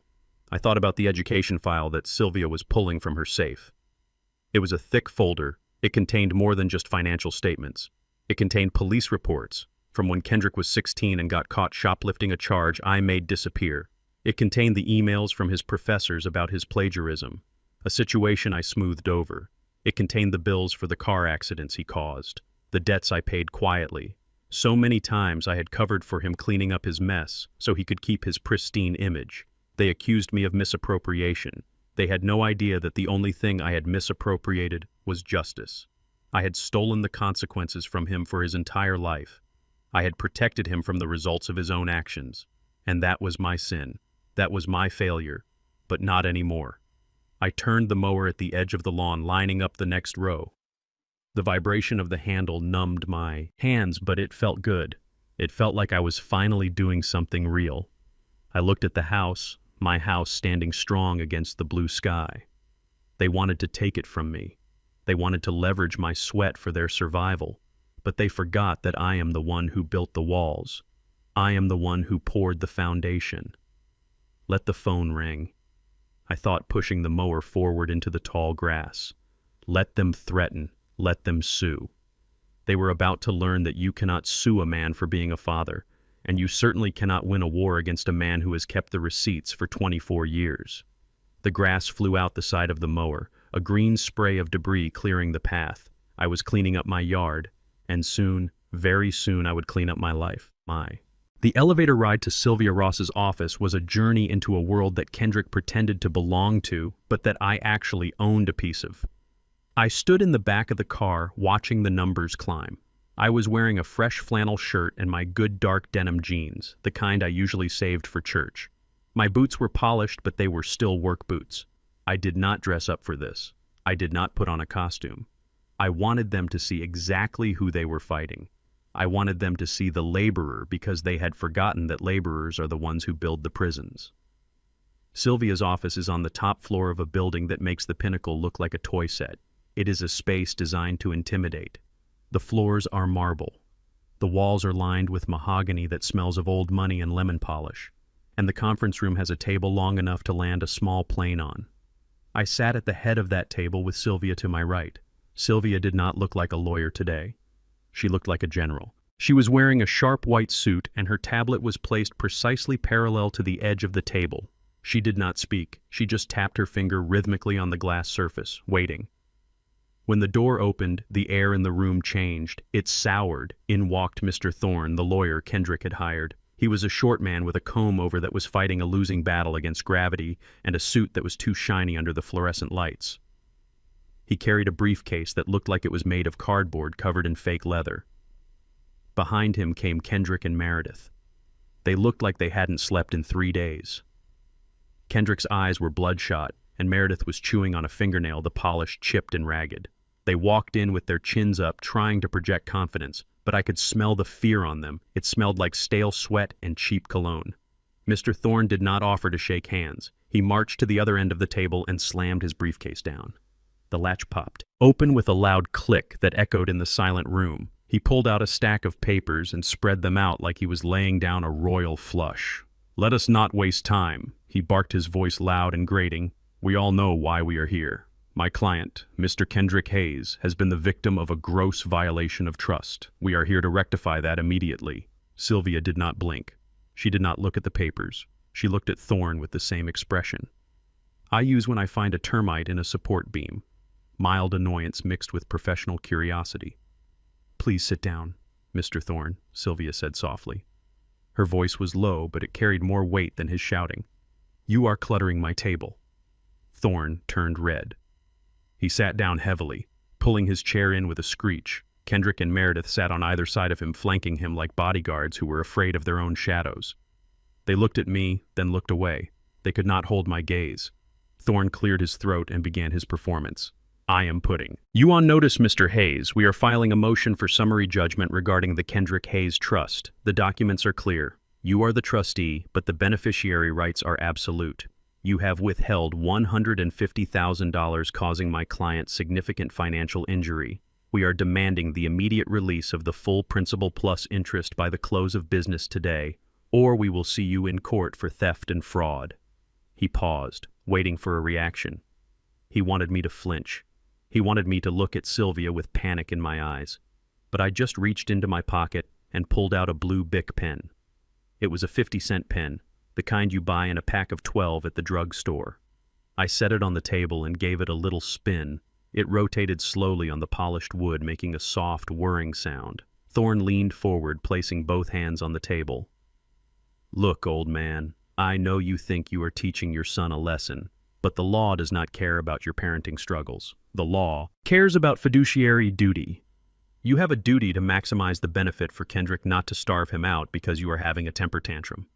We have evidence that the account is active. We have evidence of the balance. Hand it over, or I will strip you of every asset you have left, including that house you seem to love so much." Meredith chimed in, her voice shrill and shaky. "Exactly. We know you have the money, Eldridge. We saw the statements. Stop playing games. You are ruining Kendrick's life purely out of spite. It is pathetic." I watched the pen spin round and round. It was hypnotic. I thought about the day I opened that trust fund. I had walked into the bank with dirt under my fingernails and a check for $50,000 in my pocket. The teller had looked at me suspiciously until the manager came over and shook my hand. I had felt so proud that day. I had felt like I was planting a seed that would grow into a mighty tree, a tree that would shelter my son from the storms of life. I did not know I was planting a tree that would eventually grow poison fruit. Kendrick placed a hand on Thorne's arm, silencing the lawyer. He looked at me, and for a second I saw the boy I used to know. I saw the child who used to ask me to check under his bed for monsters, but then the mask slipped back into place. The mask of the vice president of strategy. The mask Richard had crafted for him. "Dad," Kendrick said, his tone shifting to a mock reasonableness. "Look at this situation. You are out of your depth here. This is a legal matter. You do not want to go to court against us. It will be public. It will be messy. The neighbors will know. The church will know. Do you really want everyone to know that you stole from your own son?" I stopped the pen with my index finger. I looked up at him, studying his face. He was trying to blackmail me with shame. He thought that because I was a private man, I was a weak man. He thought I would pay anything to avoid a scene. He did not understand that when you have nothing to hide, you have nothing to fear. Just sign the release, Dad. Kendrick continued, pushing a paper across the long table toward me. Give me the money and I will drop the lawsuit. I will even let you keep the house. We can go back to being a family. You can come to Thanksgiving. We can put this all behind us. Put it behind us, I thought. Put behind the insults, the lies, the abandonment, the fact that he treated Richard like a king and me like a servant. He wanted to buy my dignity for $150,000 of my own money. Thorne slammed his hand on the table again, startling Meredith. We are done asking nicely. Sign the paper. Mr. Hayes or I walk out of here and file the complaint. The sheriff will be at your door by dinner time, serving you with a court order. Do you want to spend your retirement fighting legal battles? Do you want to lose everything? The room fell silent. The air conditioner hummed overhead. I looked at Sylvia. She gave me an almost imperceptible nod. It was the signal the trap was set. The bait had been taken. They had committed to their narrative. They had stated on the record that they wanted the money and that they believed I was acting out of malice. They had confirmed that they viewed the trust solely as a financial transaction devoid of any moral obligation. I picked up the cheap blue pen. I clicked it once, twice. The sound was loud in the quiet room. Click, click. I looked at Thorne, looking at his cheap suit and his desperate eyes. I looked at Meredith, looking at her greed and her fear. And finally, I looked at Kendrick, my son, my greatest investment and my greatest loss. I leaned forward, resting my elbows on the mahogany table. Are you folks quite finished? I asked. My voice was calm. It was not the voice of a defendant. It was the voice of a judge. Kendrick blinked, confused by my tone. What? I asked. If you are done, I repeated. I sat here and listened to you threaten me. I listened to you call me a thief. I listened to you threaten to take my home again. I listened to you offer to let me come to Thanksgiving dinner as if that were a prize I should be grateful for. I stood up slowly, pushing my chair back. I walked over to the window and looked out at the city. The view was similar to the one from Kendrick's penthouse, but from here everything looked smaller, clearer. You talk a lot about the law. Mr. Thorne, I said, turning back to face them. You talk about fiduciary duty. You talk about the rights of the beneficiary, but you seem to have skipped over the section of the trust document that defines the conditions of that benefit. What conditions? Thorne scoffed. It is a standard trust. It is money held for the child. It is not a standard trust. Sylvia spoke up for the first time. Her voice cut through the air like a knife. She opened the folder that had been sitting in front of her. She pulled out a single document, aged and yellowed at the edges. She slid it down the table toward Thorne. Read clause 4, section 2. Mr. Thorne, read it out loud so your client can hear. Thorne picked up the paper, looking annoyed. He adjusted his glasses and squinted at the text. The trustee shall have sole and absolute discretion to disperse funds provided that the beneficiary demonstrates a commitment to the values of the grantor, specifically integrity, hard work, and respect for the source of the funds. He stopped reading. He looked up at Sylvia, then at me. So what? He muttered. This is boilerplate. It means nothing. You cannot prove he lacks integrity. Oh, but we can. I said. Walking back to the table, I stood directly behind my chair, gripping the back of it with my hands that were strong from lifting lumber and pouring concrete. You said I was acting out of malice. I said. You said I was withholding the money because I was jealous. But the truth is, Kendrick, I have been waiting. I have been waiting for 20 years for you to show me that you understood where that money came from. It came from you, Kendrick snapped. So what? So what? I echoed quietly that money is not. Money is digits on a screen. Kendrick, that money is my life. It is the winters. I worked without gloves because I couldn't afford new ones. It is the summers. I worked until I passed out from heat exhaustion. It is the vacations we never took. It is the car I drove for 20 years so you could have braces. I reached into my pocket and pulled out a USB drive. I tossed it onto the table. It slid across the wood and stopped right in front of Kendrick. Sylvia, play the exhibit, I said. Sylvia tapped her tablet. A large screen on the wall flickered to life. It was the video from the graduation. The sound was crisp and clear. Richard, you have shown me what it means to have a father who truly invests in my future. Kendrick's voice boomed from the speakers. You taught me that success is not just about hard work, but about smart positioning. I watched Kendrick's face pale. He stared at himself on the screen, at the arrogance radiating from him. Sylvia tapped the screen again. The video changed. This time it was grainy. Footage from a security camera inside my own house. The date stamp was from the night they came to ask for the loan. The audio was muffled but legible. Selfish old bastard, Meredith's voice hissed from the speakers. He is going to die soon anyway, and he cannot take it with him. We will get it all eventually. We just have to wait. Meredith gasped, covering her mouth with her hand. She looked at me with pure horror. I signaled Sylvia to stop the video. The screen went black.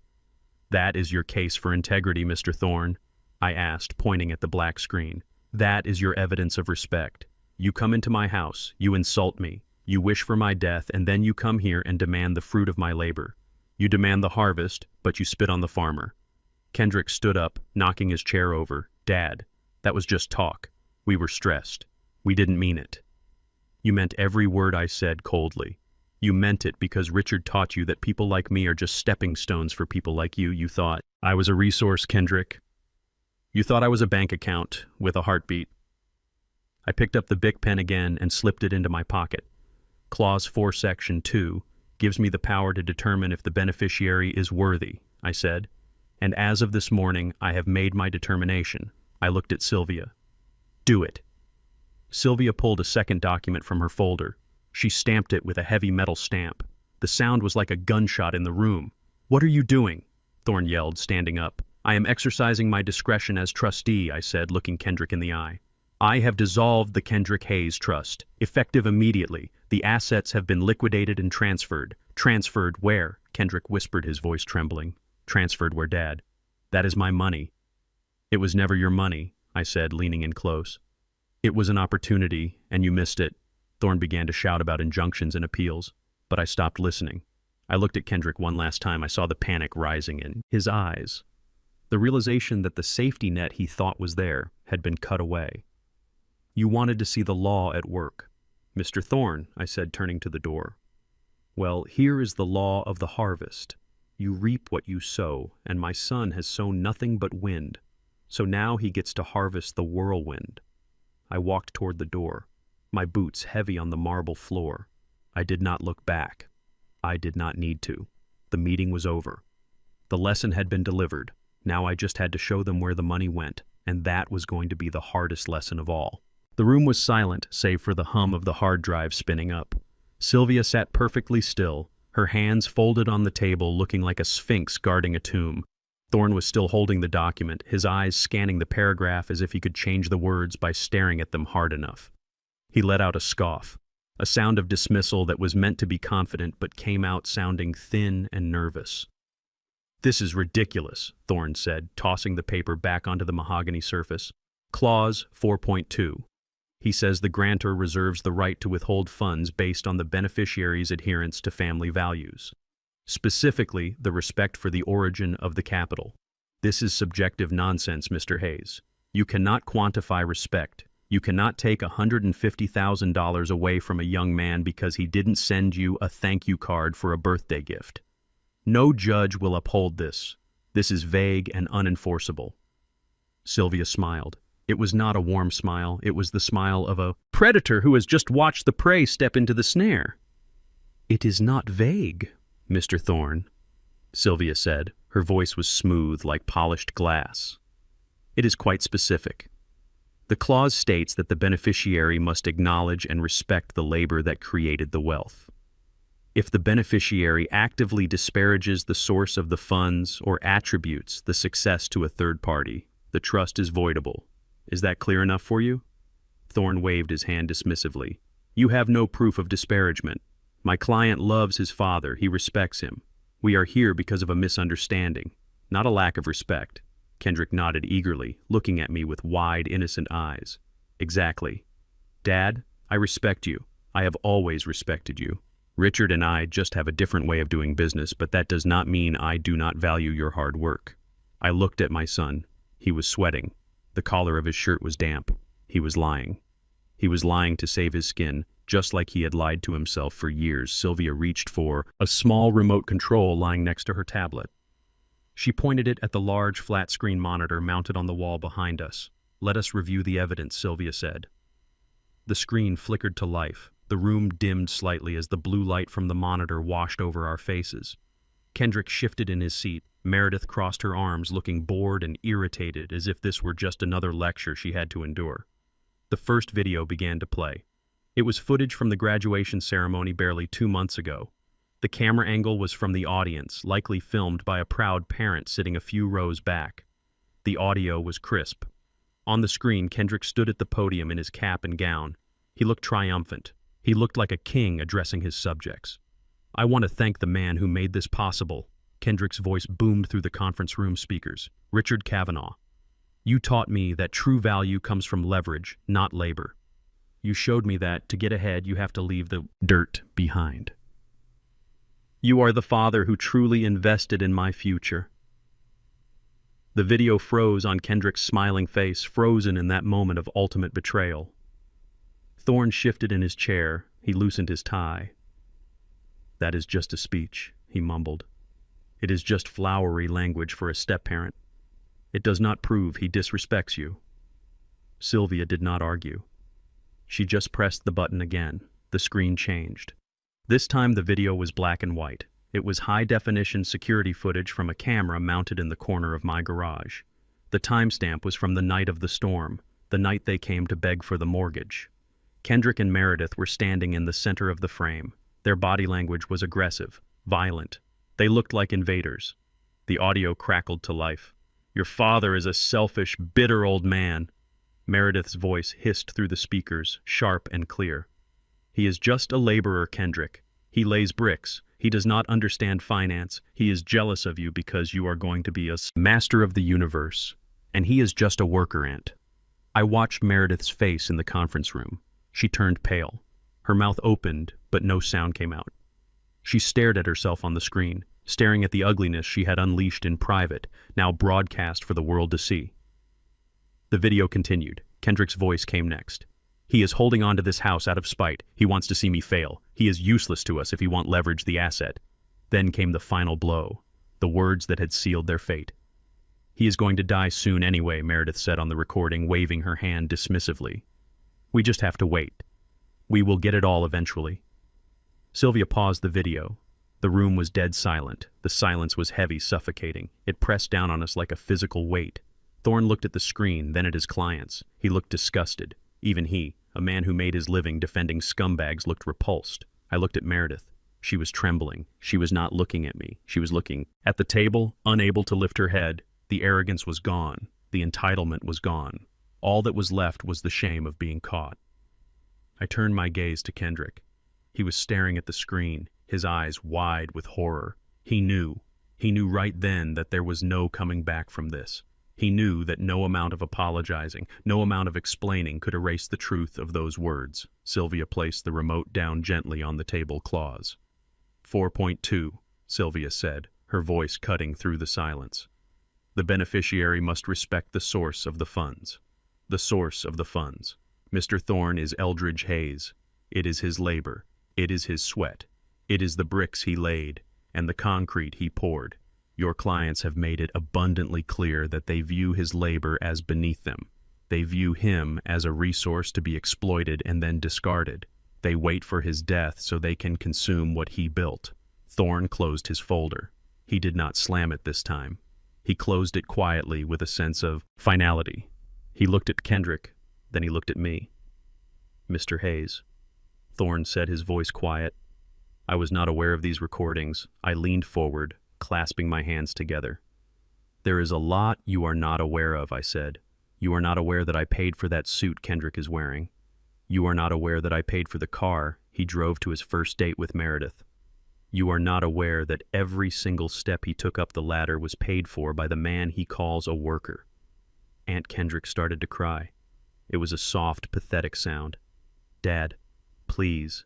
We were desperate. We were scared. We didn't mean it. You meant it, I said softly. You meant it because you thought I couldn't hear you. You thought I was just the scenery in the movie of your life. You forgot that the scenery is what holds the roof up. Sylvia opened a new document on her tablet. She looked at Thorne. Based on the evidence presented, my client has determined that the beneficiary has violated the terms of the trust. Therefore, pursuant to the powers granted to the trustee, the Kendrick Hayes Trust has been dissolved. Dissolved? Thorne asked. What does that mean exactly? It means the trust no longer exists, Sylvia said. The funds have been removed from the account. The balance is zero. Zero! Meredith shrieked. She jumped up from her chair, knocking it over.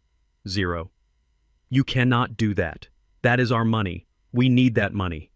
The IRS is coming for us. We are going to lose everything. You have already lost everything, I said, standing up. My voice filled the room, authoritative and final. You lost your integrity. You lost your family. And now you have lost the free ride. Kendrick looked up at me, tears streaming down his face, making tracks in the sweat. Dad, where is the money? You have it, right? You just moved it to another account. You are just teaching us a lesson, right? You are going to give it back once we apologize. We are apologizing, Dad. I am sorry. I am so sorry. Richard was a mistake. You were right. I looked at him and I felt a deep, aching pity. He was 20, 4 years old, and he was still a child begging for a handout. He still didn't get it. He thought this was a negotiation. He thought this was a game. The money is gone, Kendrick, I said. I did not move it to another savings account. I spent it. Spent it, Meredith gasped. All of it. $150,000. You spent it in 2 days on what? A sports car. A vacation. You are lying. I walked over to the door. I placed my hand on the handle. The cool metal felt grounding. I did not buy a car, I said. I bought a future, but not for you. Thorne stood up, picking up his briefcase. He looked at Kendrick and shook his head. Mr. Hayes, I am withdrawing as your counsel. You can expect a bill for my time today, and I suggest you find a bankruptcy attorney because you are going to need one. Thorne walked past me, muttering an apology under his breath. He knew when a ship was sinking and he wasn't going to go down with it. Kendrick and Meredith were left alone at the long table, sitting in the wreckage of their own greed. The screen behind them was still frozen on the image of the garage, a permanent testament to their folly. Dad, Kendrick whispered, please help us. I looked at him one last time. I did not feel anger anymore. I just felt a profound sense of closure. The cord had been cut, not by me, but by him. You have a master's degree in finance, Kendrick, I said. Figure it out. I walked out of the conference room and Sylvia followed me. We walked down the hallway toward the elevators, leaving them behind in the lion's den. The air in the hallway felt cleaner, lighter. I had walked in carrying a burden I had carried for 20 years, and I was walking out free. Sylvia pressed the elevator button. She looked at me, a small smile playing on her lips. That was brutal. Eldridge, she said. It was necessary, I replied. Where are we going now? She asked. I checked my watch. It was almost noon. The rain had stopped outside and the sun was breaking through the clouds. We are going to the trade school, I said. I want to see the new welding equipment. I want to see what a real investment looks like. The elevator doors opened and we stepped inside. As the doors closed, I could still hear Meredith screaming in the distance, a faint echo of entitlement, dying, a painful death. I did not look back. I pressed the button for the lobby and watched the numbers descend, taking me back to the ground level, back to the earth, back to the work that makes the world go round. I did not need to be inside that elevator to know what happened. The physics of a collapse are the same, whether it is a building or a marriage. When the load-bearing walls are removed, the roof comes down, and Sylvia and I had just removed the only pillar holding up the union of Kendrick and Meredith. The money was gone, the trust was dissolved, and as the heavy steel doors of the elevator slid shut, isolating them from the world, the silence that followed must have lasted exactly 3 seconds before the explosion occurred.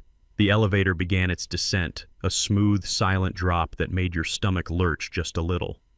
But for Kendrick, the sensation of falling was not just physical, it was existential. He was standing in the corner of the cab, staring at his reflection in the polished brass handrail. His face was pale, his eyes wide and vacant. He was a man who had walked into a room, a millionaire, and walked out a pauper. He was likely waiting for Meredith to comfort him, waiting for her to put a hand on his shoulder and tell him that they would figure it out together, that love would conquer bankruptcy.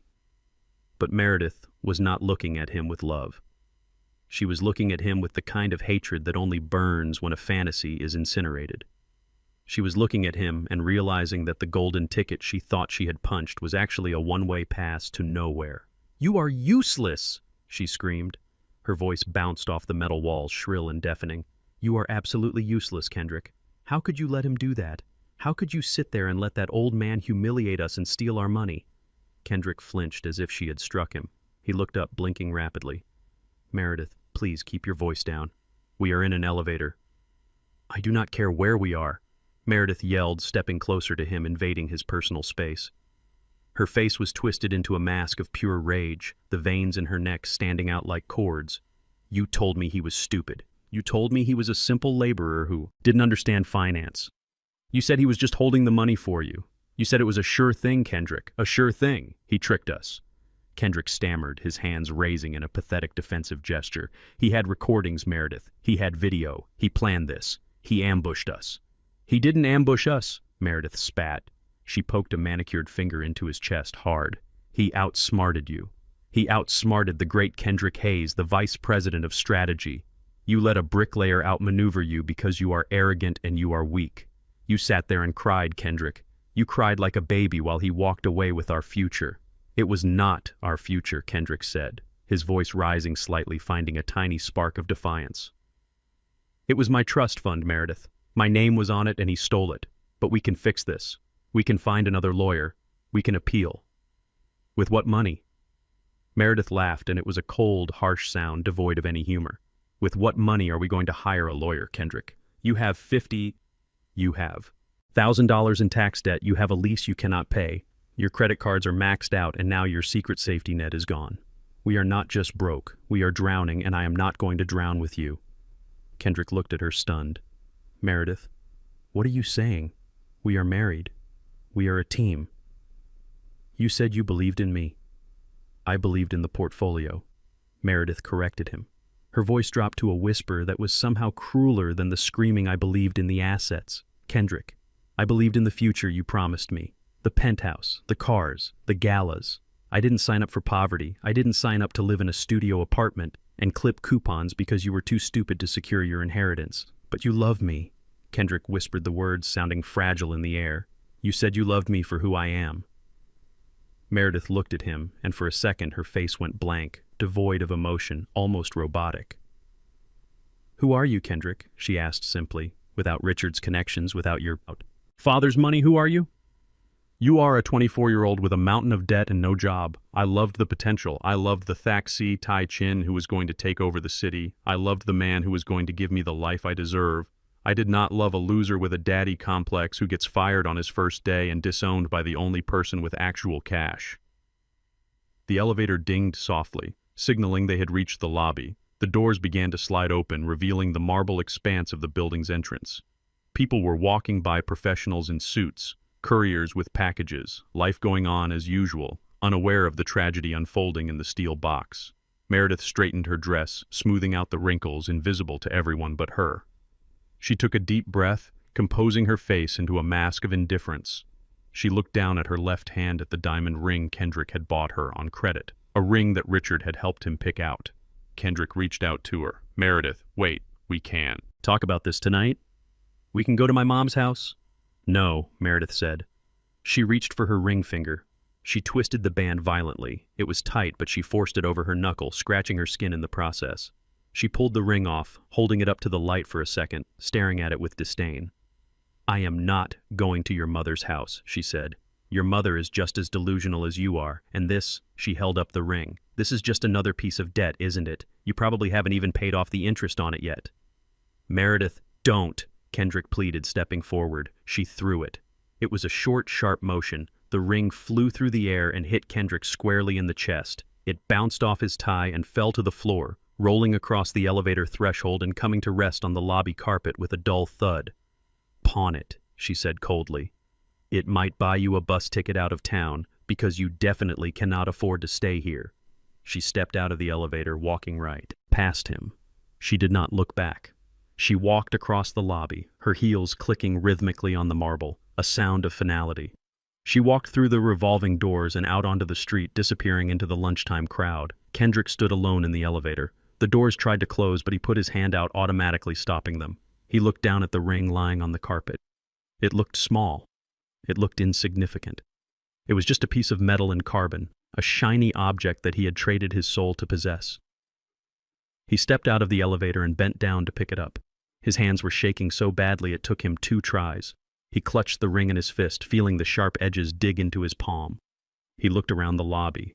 People were staring. The security guard was watching him the same way. People watch a car wreck with a mix of curiosity and relief that it isn't them. Kendrick walked toward the exit. He moved like an old man, his shoulders slumped, his head down. He pushed through the heavy glass doors and stepped out onto the sidewalk. The weather had turned while they were inside. The blue sky was gone, replaced by heavy gray clouds that hung low over the skyscrapers. The wind was whipping through the concrete canyons of the city, carrying the smell of ozone and wet pavement. And then the rain started. It didn't start slow. It started all at once, a torrential downpour that soaked through Kendrick's expensive suit in seconds. The cold water ran down his neck, mixing with the sweat and the tears he was trying to hold back. People around him opened umbrellas or ran for cover, seeking shelter in doorways and coffee shops. But Kendrick just stood there. He stood in the middle of the sidewalk holding a ring that belonged to a wife who no longer wanted him wearing a suit for a job that didn't exist, standing in a city where he owed everyone and owned nothing. He looked up at the sky, letting the rain hit his face, hoping it would wash away the shame, hoping it would wake him up from this nightmare. But it wasn't a nightmare. It was the reality he had built, brick by brick, lie by lie. He thought about calling Richard, but Richard was in a federal holding cell. He thought about calling Francine, but she was likely hysterical and useless. He thought about calling me. He reached into his pocket and pulled out his phone. It was wet, slippery in his hand.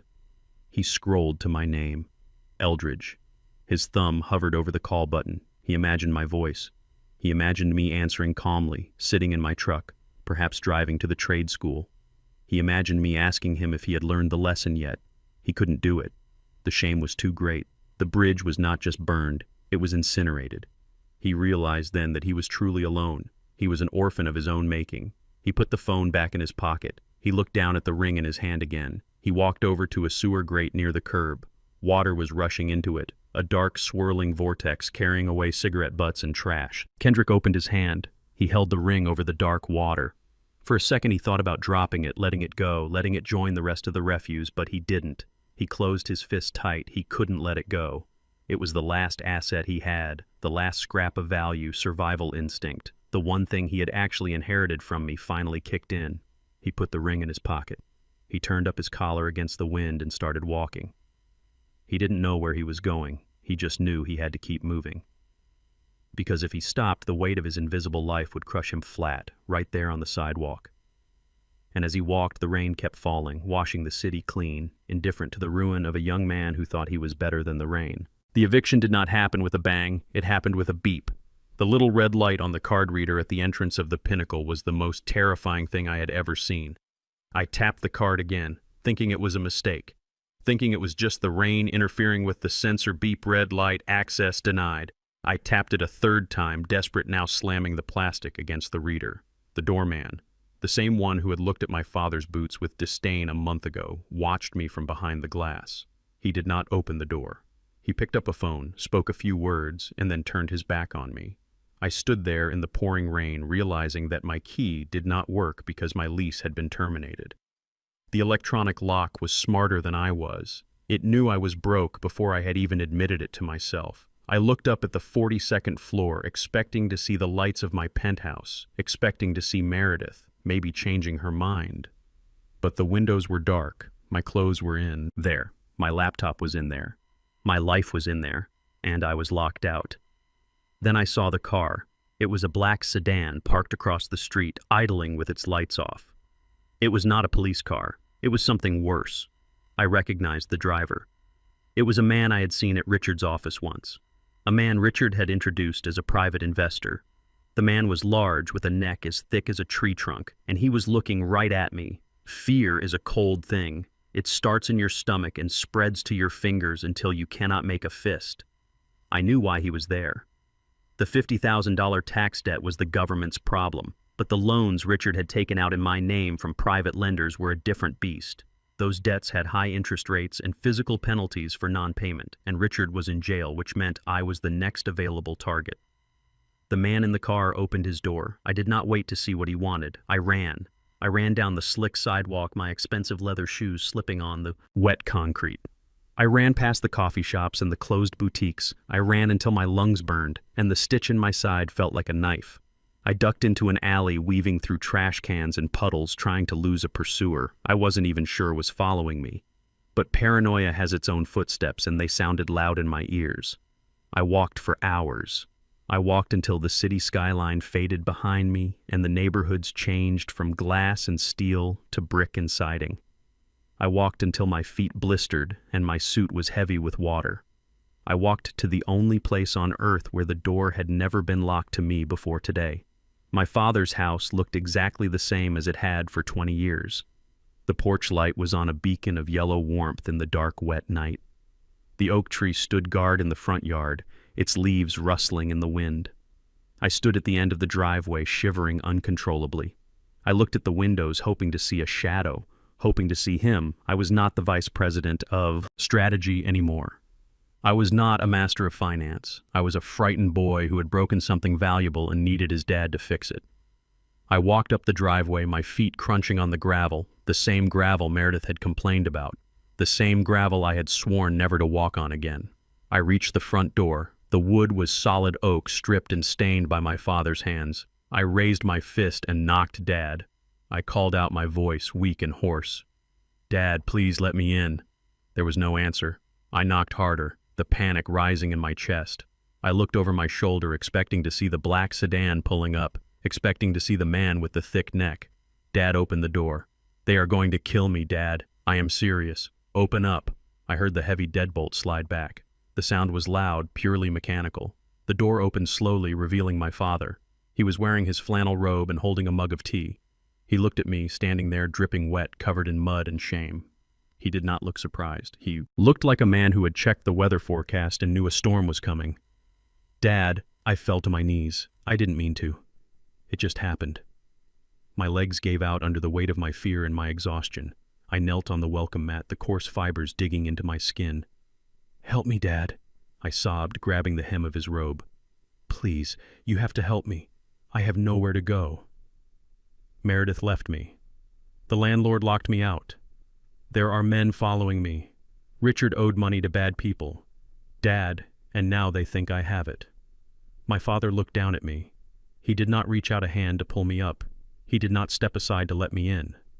He stood in the doorway, blocking the warmth of the house with his body. "Get up, Kendrick," he said. His voice was not angry, it was tired. It was the voice of a man who was done repeating himself. I scrambled to my feet, shaking like a leaf. "Dad, I need the money, I need the trust fund. I know you dissolved it, I know you moved it, but you have to give it to me. Just this once I will pay you back. Swear I will work for you. I will mix cement. I will carry bricks. I will do anything. Just give me the $150,000 I need to pay them off tonight, or they are going to hurt me." My father took a sip of his tea. He looked past me at the empty street, checking to see if I was truly being followed or if I was just running from my own shadow. "The money is not here. Kendrick," he said. "I know it is not here," I cried. "You moved it. Transfer it back. Write me a check. Dad, please. I am your son. You cannot let me die over money. I am not letting you die." "Kendrick," my father said. He looked me in the eye, and for the first time I saw something in his gaze that terrified me more than the loan sharks. It was indifference. The cord had been cut, and he was not going to tie it back together. "The money is gone," he said, clearly enunciating every word. "Gone." I stared at him, wiping the rain from my eyes. "What do you mean, gone? You cannot spend $150,000 in 2 days. That is impossible. You are lying. You are hiding it to teach me a lesson." Okay, I learned the lesson. I am humbled. I am on my knees. Look at me, Dad. I am begging you. It is not a lesson anymore, Kendrick. It is a transaction, my father said, and the transaction is complete. I did not hide the money. I did not move it to an offshore account. I spent it. I wrote the checks. I signed the contracts. The account balance is 0.00. My legs gave out again and I sat down heavily on the wet porch. Zero. The word echoed in my head like a gunshot. Zero meant no lawyers. Zero meant no protection. Zero meant I was facing the wolves with nothing but my bare hands. You spent it on what? I whispered, my voice trembling with hysteria.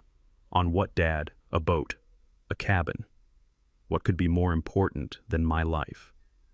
My father looked down at me with a strange expression. It was not pity. It was almost pride, but not for me. I spent it on the future, he said. I spent it on people who know the value of $1. I spent it on people who say thank you. Stepped back and started to close the door. Dad, no. I lunged forward, putting my hand on the door jamb. Do not shut me out. Please, I have nowhere to go. Let me sleep on the couch. Let me sleep on the floor. I will leave in the morning.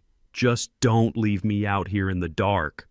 My father looked at my hand gripping the door frame. He looked at my face, wet with rain and tears. He sighed, a deep, heavy sound that came from his soul. You chose your family, Kendrick, he said softly. You chose Richard. You chose the penthouse. You chose the image. You walked out of this house a long time ago tonight. You are just realizing that you cannot walk back in simply because it is raining. He gently pushed my hand off the door frame. Go to the police if you are in danger, Kendrick. Go to a shelter if you are cold, but do not come here asking for money that you spit on. The door closed. The deadbolt slid home with a final clack. I stood there on the porch staring at the wood, staring at the grain that my father had polished. The porch light flickered and then went out, leaving me in the darkness. I turned around and looked out at the street. The rain was falling harder now, washing away the gravel, washing away my footprints. I was alone. The money was gone. The father I had taken for granted was gone. And somewhere in the darkness, the consequences of my arrogance were waiting for me. Inside a black sedan, I had hit rock bottom.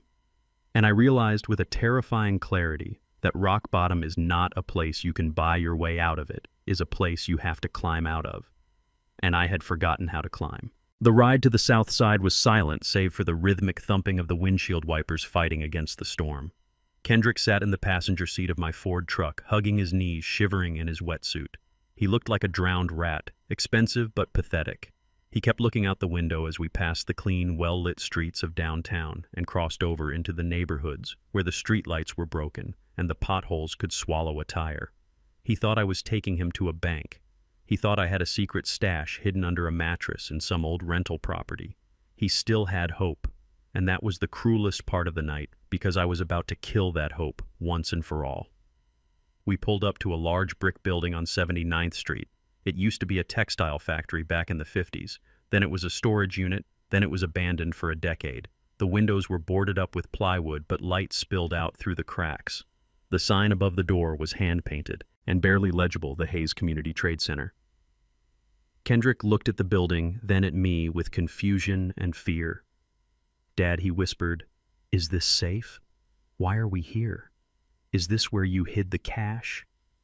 I turned off the engine. The truck shuddered and died, leaving us in the sudden quiet. I looked at my son. He was terrified of the neighborhood, terrified of the grit, terrified of the very people I had spent my life working alongside. Get out, I said, opening my door. The rain had slowed to a drizzle, but the air was thick and cold. Kendrick stumbled out of the truck looking around nervously, expecting a mugger to jump out from the shadows. He followed me closely, stepping in my footprints as I walked to the heavy steel door. I took out a key ring, not the single sleek key fob of a luxury penthouse, but a heavy ring with 30 brass keys that jingled like chimes. I found the right one and unlocked the door, pushing it open with my shoulder. The smell hit us first. It was the smell of sawdust and ozone, of hot metal and fresh paint. It was the smell of creation. The sound followed the high-pitched whine of a table. saw the crackle of an arc welder, the rhythmic pounding of hammers. It was 10 o'clock at night, but inside this building the day was just beginning.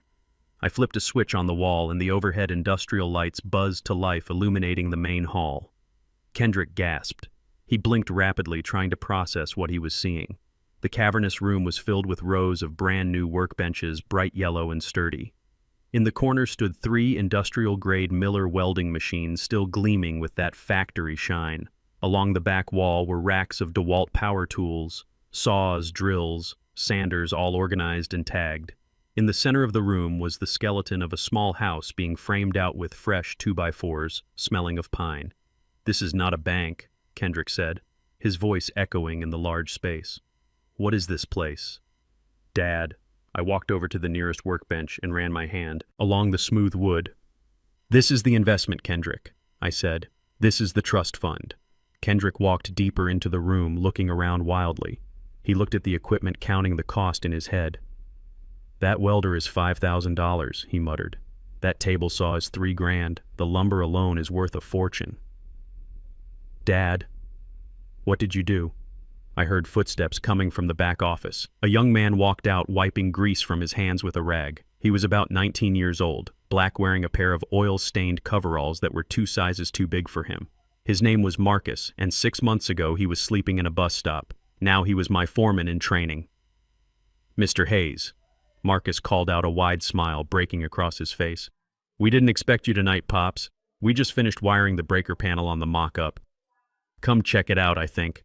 I finally got the grounding right." Marcus stopped when he saw Kendrick. He took in the wet, expensive suit, the mud on the shoes, the terrified look in the eyes. Marcus looked at me for an explanation. "Marcus, this is my biological son, Kendrick," I said calmly. "Kendrick, this is Marcus. He is studying to be a master electrician." Marcus wiped his hand on his pants again and extended it toward Kendrick. "Nice to meet you, man." Kendrick did not shake his hand. He stared at Marcus as if he were an alien. He stared at the coveralls. He stared at the grease. He looked at me with a mixture of horror and disbelief. "You spent my money on this," Kendrick whispered, ignoring Marcus completely. "You spent $150,000 on tools, on a school for them." I nodded slowly. "I spent it on the future, Kendrick.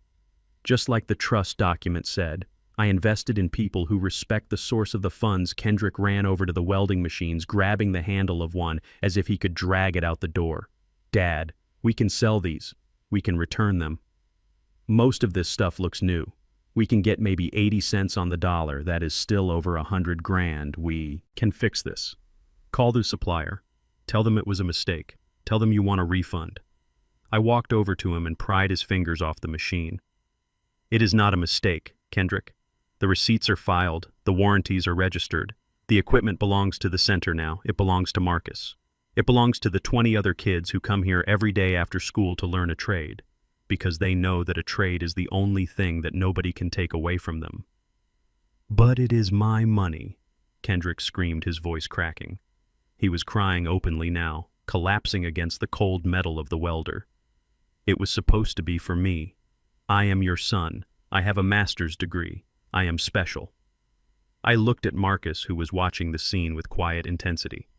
Marcus had never had a father. He had never had a trust fund. He had worked double shifts at a car wash just to buy his own boots. "Marcus, come here," I said. Marcus stepped forward, respectful and alert. "Yes, sir." "Tell him what you told me yesterday when the new saws arrived," I said. Marcus looked at Kendrick, then back at me. He stood up straighter. He said, "Mr. Hayes gave us a chance when nobody else would. He told us that these tools aren't charity, they are responsibility. He said that if we learn to use them, we will never be hungry. He said that a man who can build his own house never has to worry about being locked out." I looked at Kendrick. "Do you hear that?" I asked softly. "That is respect, Kendrick. That is gratitude. These boys call me Pops. They call me Mr. Hayes or Godfather Eldridge. They ask me for advice, not for money. They thank me for the opportunity to work. You have never thanked me for work. You only thanked me for the check." Kendrick slid down to the floor, hugging his knees, sitting in the sawdust. "You chose them over me," he sobbed. "You replaced me." "I did not replace you," I said, kneeling down, so I was eye level with him. "You resigned. You resigned the day you stood on that stage and thanked Richard. You resigned the day you let your wife call me a selfish old man. You resigned every time you looked at my hands with disgust, expecting them to be clean while demanding the money they earned. These boys are not my biological children, but they are my spiritual heirs. They value what I value, and that makes them more my family than you have been in 10 years. Kendrick looked up at me, his eyes red and swollen. "Can I stay here?" he whispered. "Can I sleep here tonight? I have nowhere to go." I looked around the shop. It was warm. It was safe. It was filled with the promise of work. But it was a place for builders, not for beggars. "You can sleep in the office on the cot tonight," I said, standing up. "But tomorrow morning at 6 a.m. you leave. The students arrive at 7, and I will not have them see a grown man feeling sorry for himself amidst the tools of his salvation." Kendrick nodded, defeated. He stood up shakily and walked toward the office, huddled in his wet jacket. He didn't look at Marcus. He didn't look at the tools. He just looked at the floor, Marcus. Watched him go, then looked at me.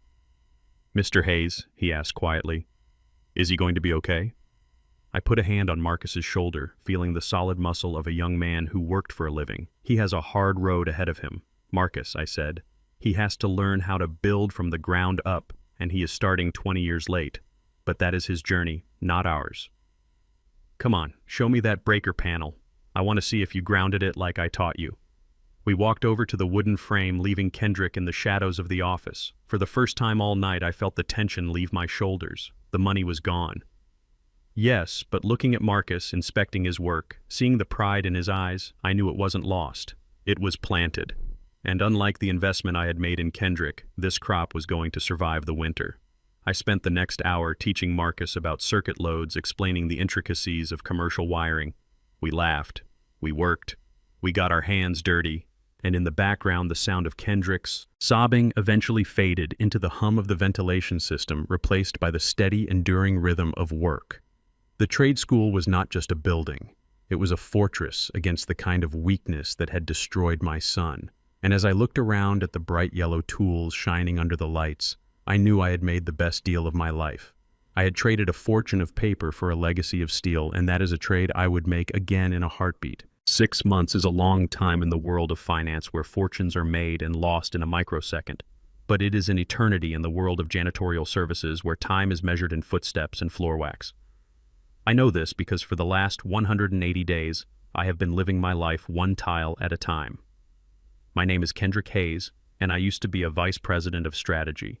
Now I am the night shift porter for a building I used to dream of working in. The buffer machine is heavy. It vibrates against my ribs, a constant low-frequency hum that has replaced the sound of my own ambition. It is 3 o'clock in the morning, and the lobby of this skyscraper is silent, save for the squeak of my rubber-soled shoes and the whir of the cleaning pads. I wear a gray uniform that itches at the collar. My name is stitched on the pocket in red thread, but nobody ever reads it. To the people who work here, the lawyers and the bankers and the captains of industry, I am just part of the furniture. I am a ghost that ensures their world is shiny when they arrive at 8 a.m. I push the machine across the expansive marble floor, moving in slow, deliberate arcs, back and forth, back and forth. It is ironic, really. My father used to mow his lawn like this, creating perfect lines in the grass. I used to watch him from my bedroom window and think about how small his life was. How repetitive. Now I understand that the repetition is the only thing that keeps you sane.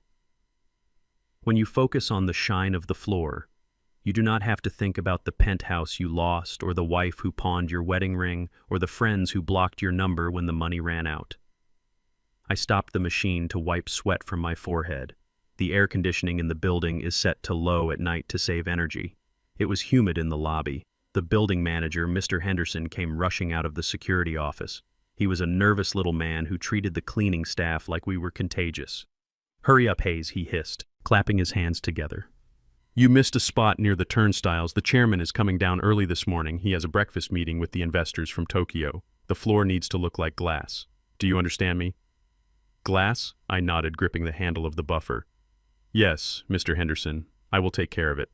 I did not ask who the chairman was. I did not care. Rich men were all the same to me now. They were just shoes that scuffed my floors. They were just eyes that looked through me. I went back to work, guiding the machine toward the elevators. I focused on a black scuff mark, rubbing it away, erasing the evidence of human passage. I had never really looked at the name of the building. I knew it was called the H Tower. I assumed it stood for some faceless conglomerate or maybe a hedge fund. I was just happy to have the job. Marcus, the boy from the trade school, had put in a good word for me. He had told me that they were hiring and that the pay was decent. It was minimum wage, but it was money I could touch.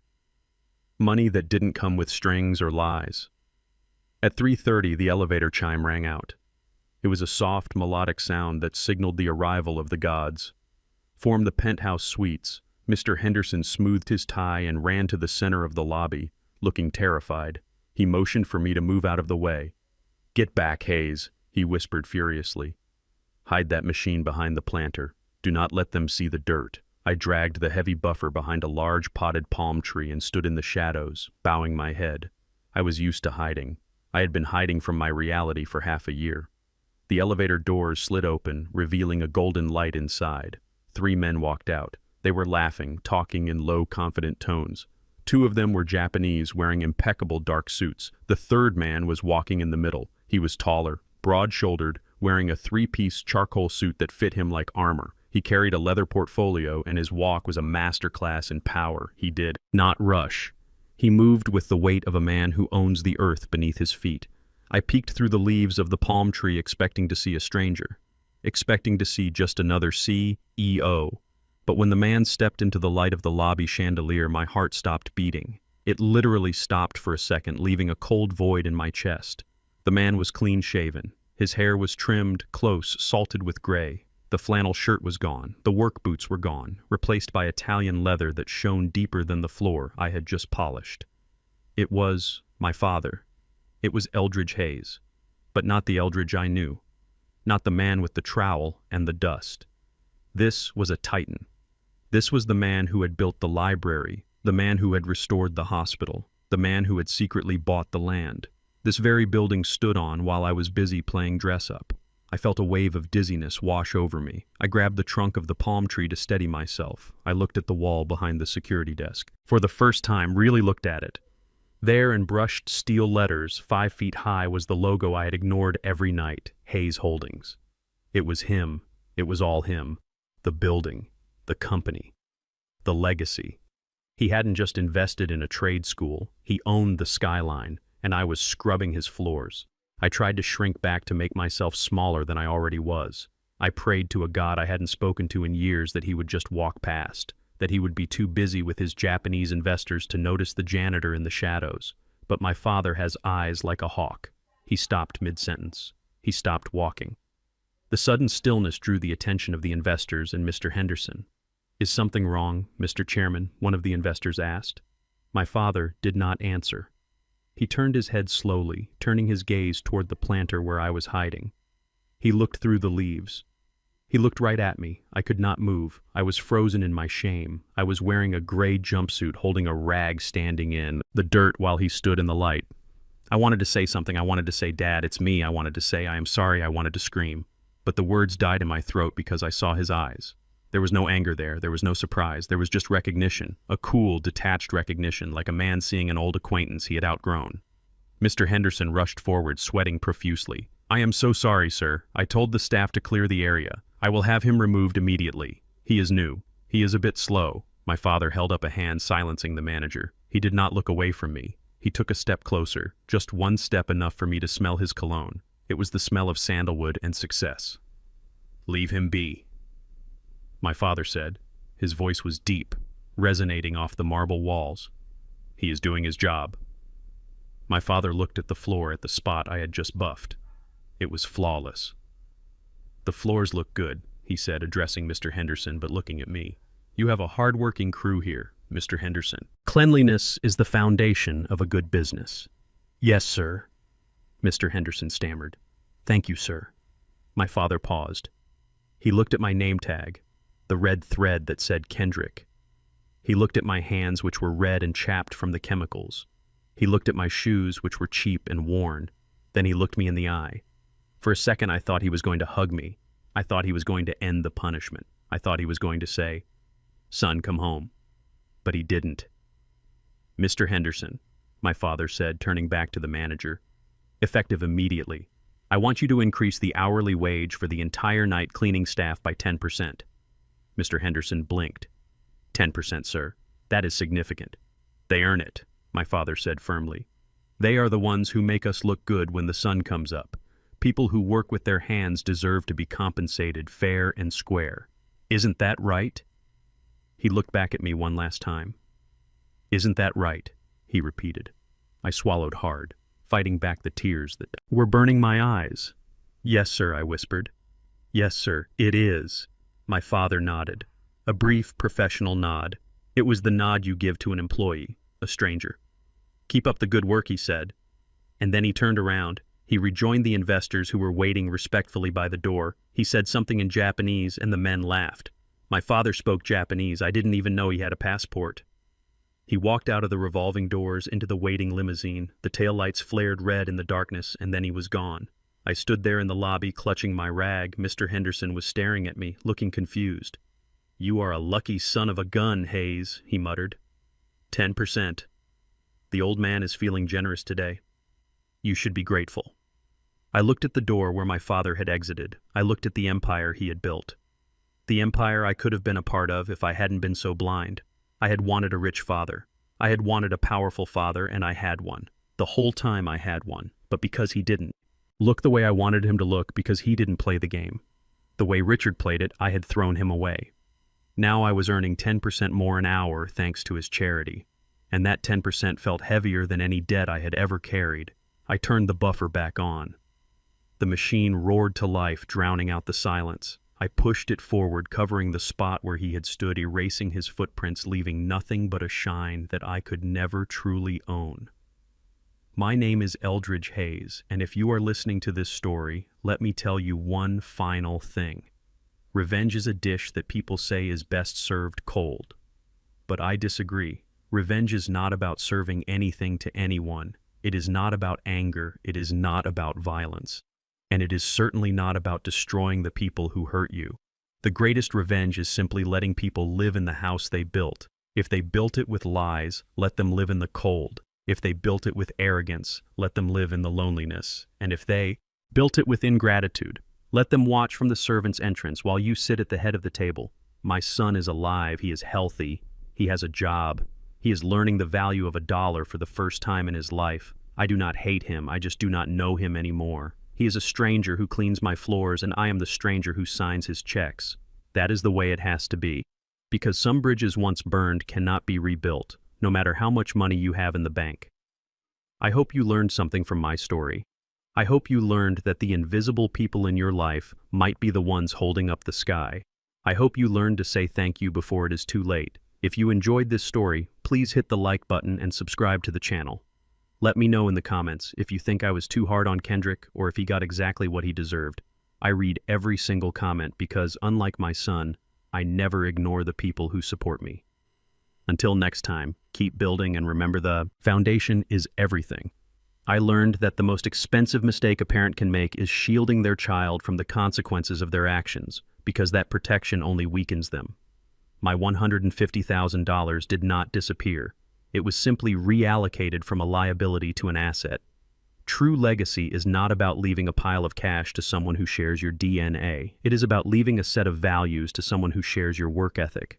I found my true son in a trade school, not a penthouse, and that has made all the difference. If this story resonated with you, please hit that like button and subscribe to the channel for more stories about justice and hard truths. Do you think I should have given Kendrick a second chance, or did I make the right call investing in Marcus? Let me know in the comments below because I read every single one. Until next time, remember to build something that lasts.